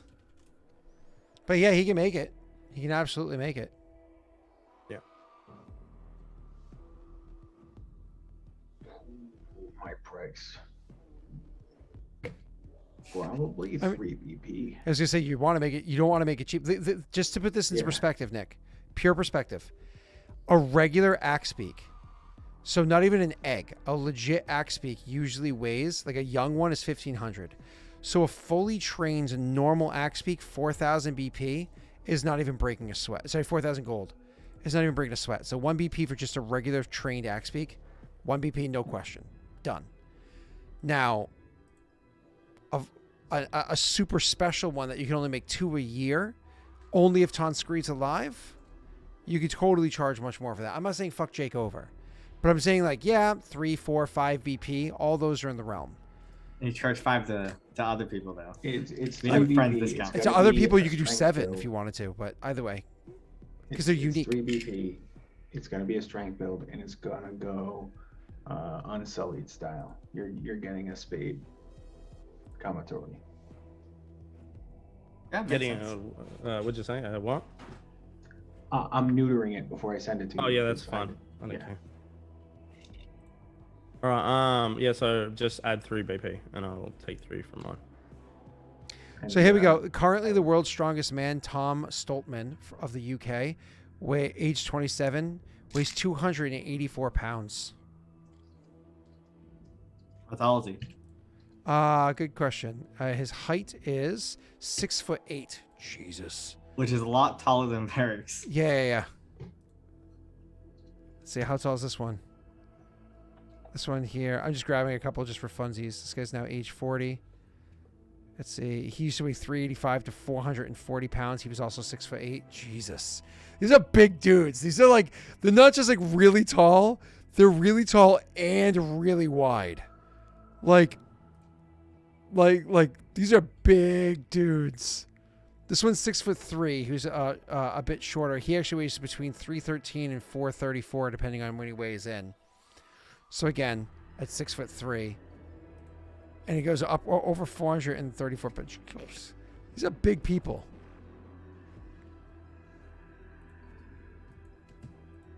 Is it nobody think these people are big? I mean, yeah, they're huge, but that's like what they do for like a living. This guy's 6'6". So I just have my random event. So do you want me to just get somebody to roll quickly for that? Here's the shortest one so far. He's 6'1". Yes, go right ahead. 25% chance that nothing happens. What 25 numbers? 1 to 25. Steve roll. Hey, this one, sir. This one is 6'1". He weighs between 260 and 313. So setting your character's weight at like a 250, 260 makes sense. That's fine because how short you are. Plus a Oh, credit. we have an might- event. All right, Orcs might Steve, have, just keep or rolling. Orcs might just have less weight though. Oh, they like, tend to be low on body fat. Less muscle even per like pound they can like carry. No, and no, shit. no, no, no. They just would have lighter strength. body fat. You know what I mean? So 25 is the event type. I'm sorry. Let me go back up to the top. So the event type here is going to be a beneficial kingdom event. Go ahead and roll it again. You probably just have to send a period. You just have to period, then do it again. Oh, you break up the delay. An 80. An 80 is a natural blessing. I actually don't even know what that is. So natural events, such a bloom of rare and beautiful wildflowers or a good omen in the stars raises your kingdom's morale. You get a +4 stability bonus until the end of your next event. Roll again, Steve, as well. 'cause I can Oh, pick that's right. between It's two. choose two. Yeah, that's right. The sky turns red. Too soon for that, Joey. So the month or so, and we get to have the martyr risen, right? A 44 is In August. a Once more Jesus with Christ feeling. again, Steve. A food surplus. Ooh, let's see. This means BP, I think. Farmers produce an unexpected Once windfall. more with feeling. In the next upkeep phase, the kingdom's consumption is halved, but returns to normal in the next turn. Your consumption is halved. Remember, this is your unmodified consumption we said before, right? Once more with Mhm. feeling. So, that being said, your size is 30 plus district is 5 is 35 plus fame is 2 is 37. Edicts is 39. Once more with feeling. Well, do you even want to have it? So it's a 40. Half of that is 20. So instead of a consumption of 3, you're going to have a consumption of negative 17. Do you have empty Yeah, granaries, we'll- sir? More with I feeling. do. I do have some granaries. You're going to fucking fill those up. Yeah. Nice. How many empty granaries do you have? No, I have one that's needs Once 3 more to more go with into it. feeling. but That's I have it? One that's already filled. Yeah, but you know, I already have consumption, so that will offset me paying 3 BP next. True. So Hey. it more or less is free 6 BP in Once theory. more Yep. with feeling. So, Yeah. if you only had empty granaries, brother. I Ah! know. God, that would have been so. Be like, all the money! That So- I'm telling you, that feat has come in clutch. That more with reroll feat. feeling. I'm not gonna lie. Well, Well, you know what you could do? If things go poorly with Masumi, you could carefree activate your army and Once send them more in, with feeling. You're not wrong. You're not wrong. right? Like Oh. that gives you like a free 14 Oh, that's BP to funny. work with, right? Like send them in, boys. You know. Once more with well, feeling. they wouldn't know in time, presumably. Well, it only takes The Mara one thing person happens to ride now. away to your That kingdom thing happens next month. That's Well, weeks. no, the Masumi thing is happening Now. this month. Yeah, but the windfall happens next month. Hmm. So you pay the consumption in the Right. next roll. Yeah. So Yeah. just need No, to I get what remember you're that. saying. I Yeah. get what you're saying. Minus 17 consumption next roll. All right. That's crazy. No, it's negative 20. So it minus 20. So it becomes a negative 17. That's crazy. I thought it was going to double the benefit of your farms, which I honestly kind of was hoping for. Like, so double the benefit of baseline farms, not fertile farms, which I think would have been better. Because, like, Oh, that would be weird. Why wouldn't it benefit fertile farms? well, because they're already half again, aren't they? They're 1.5 times. Yeah. So I would just take whatever the total number is and just double the total number of farms as opposed to half again, right? Have Oh, 1.5. Yeah. You know what I'm saying? So because he Yeah. has 18 farms instead of what's that, 1 BP each? Is that what it is, or 2? Two. It's 2. So instead, you just times about. Anyways, whatever, doesn't matter. So continuing. So yeah, cool, done and done. Nick, he's paying you how much BP? Did he already pay you? Yep. Cool. And then just reset Tonscreet's ability, and we can stat him out a Commatory. That's fun. All right. After that is going to be. Is there anything else, Jake? No, that's everything. Cool. So it's just Masumi and we're done. And it's 12:05. I told my wife I'd end at midnight so I can get rest. So it's time that I keep my promise and late. So, all right, cool. Well, thank you Bye. very much, everybody. This is exciting. Next session, we get to start off with killing Masumi. and then we can jump into Cell's Kingdom roles. We haven't listened to Cell in a long time, it feels like. So, Nick, I think you're clear next week. I just realized what your thing says. Nick, you could you could potentially take next week off. Sounds good to me. There you go. So you plan on that. Next week sucks anyway for me, so that works. Perfect. Cool. One of the things I was floating around an idea of is potentially doing like breaking this up into doing like 3 2-hour sessions instead of doing a 1 4-hour session with 2 people sit bored. I thought that might be a cooler idea and something to contemplate, if my schedule changes. So we'll see. But in the meanwhile, my back is killing me. I want to die, and I'm super giddy because I'm starting an interview in less than 10 hours. Ah! So this could be the make or breaker. It's not an interview. It's a meet and greet. You're good. You got it. It's the other co-founder. Like, I already went through everybody. I already met the one co-founder. This is the other co-founder. Like, these people don't normally schedule these time slots unless it's a done deal. So you're good. I hope so. I hope that everybody's like, guys, no, listen, you have to meet this person. They're a fucking psycho. No. Listen, you got to meet them too. No. Trust me. We can't even describe him. You just got to meet this guy. He's such an idiot. And then I'm like, boo, boo, boo, boo, I'm excited for the interview. And the guy's like, yep, And then as soon as he ends up, he's like, so exciting, But one of them saw Lost Initiative. They're like, holy shit, that's the dude.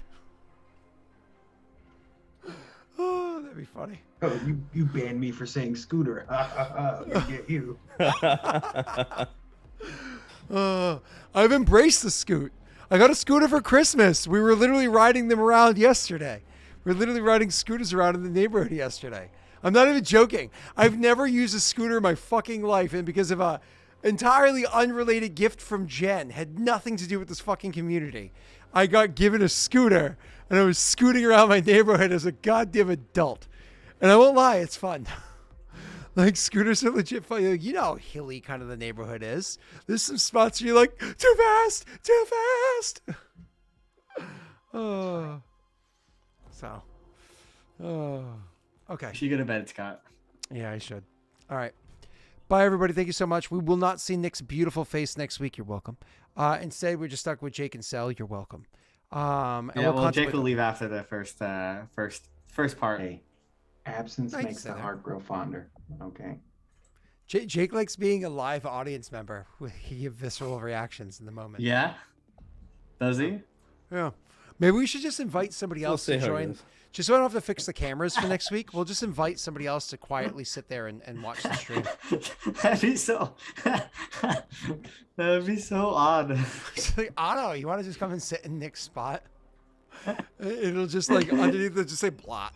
Like no, but darn. You have a camera on, but like you're not in front of the camera. You just have like the virtual background of Nick.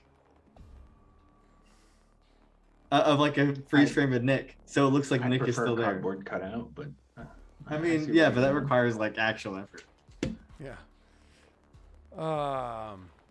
So we should find out who in the community is actually interested and can make the time slot and have them come in so we can get their off-color commentary. Only if I get Pocket Josh. That's fair. We can get a Pocket Josh.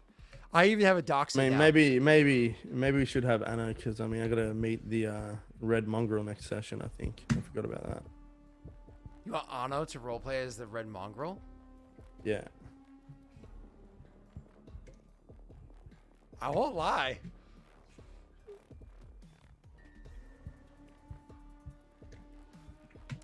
Everybody, have yourself a great night. Let's find somebody to raid.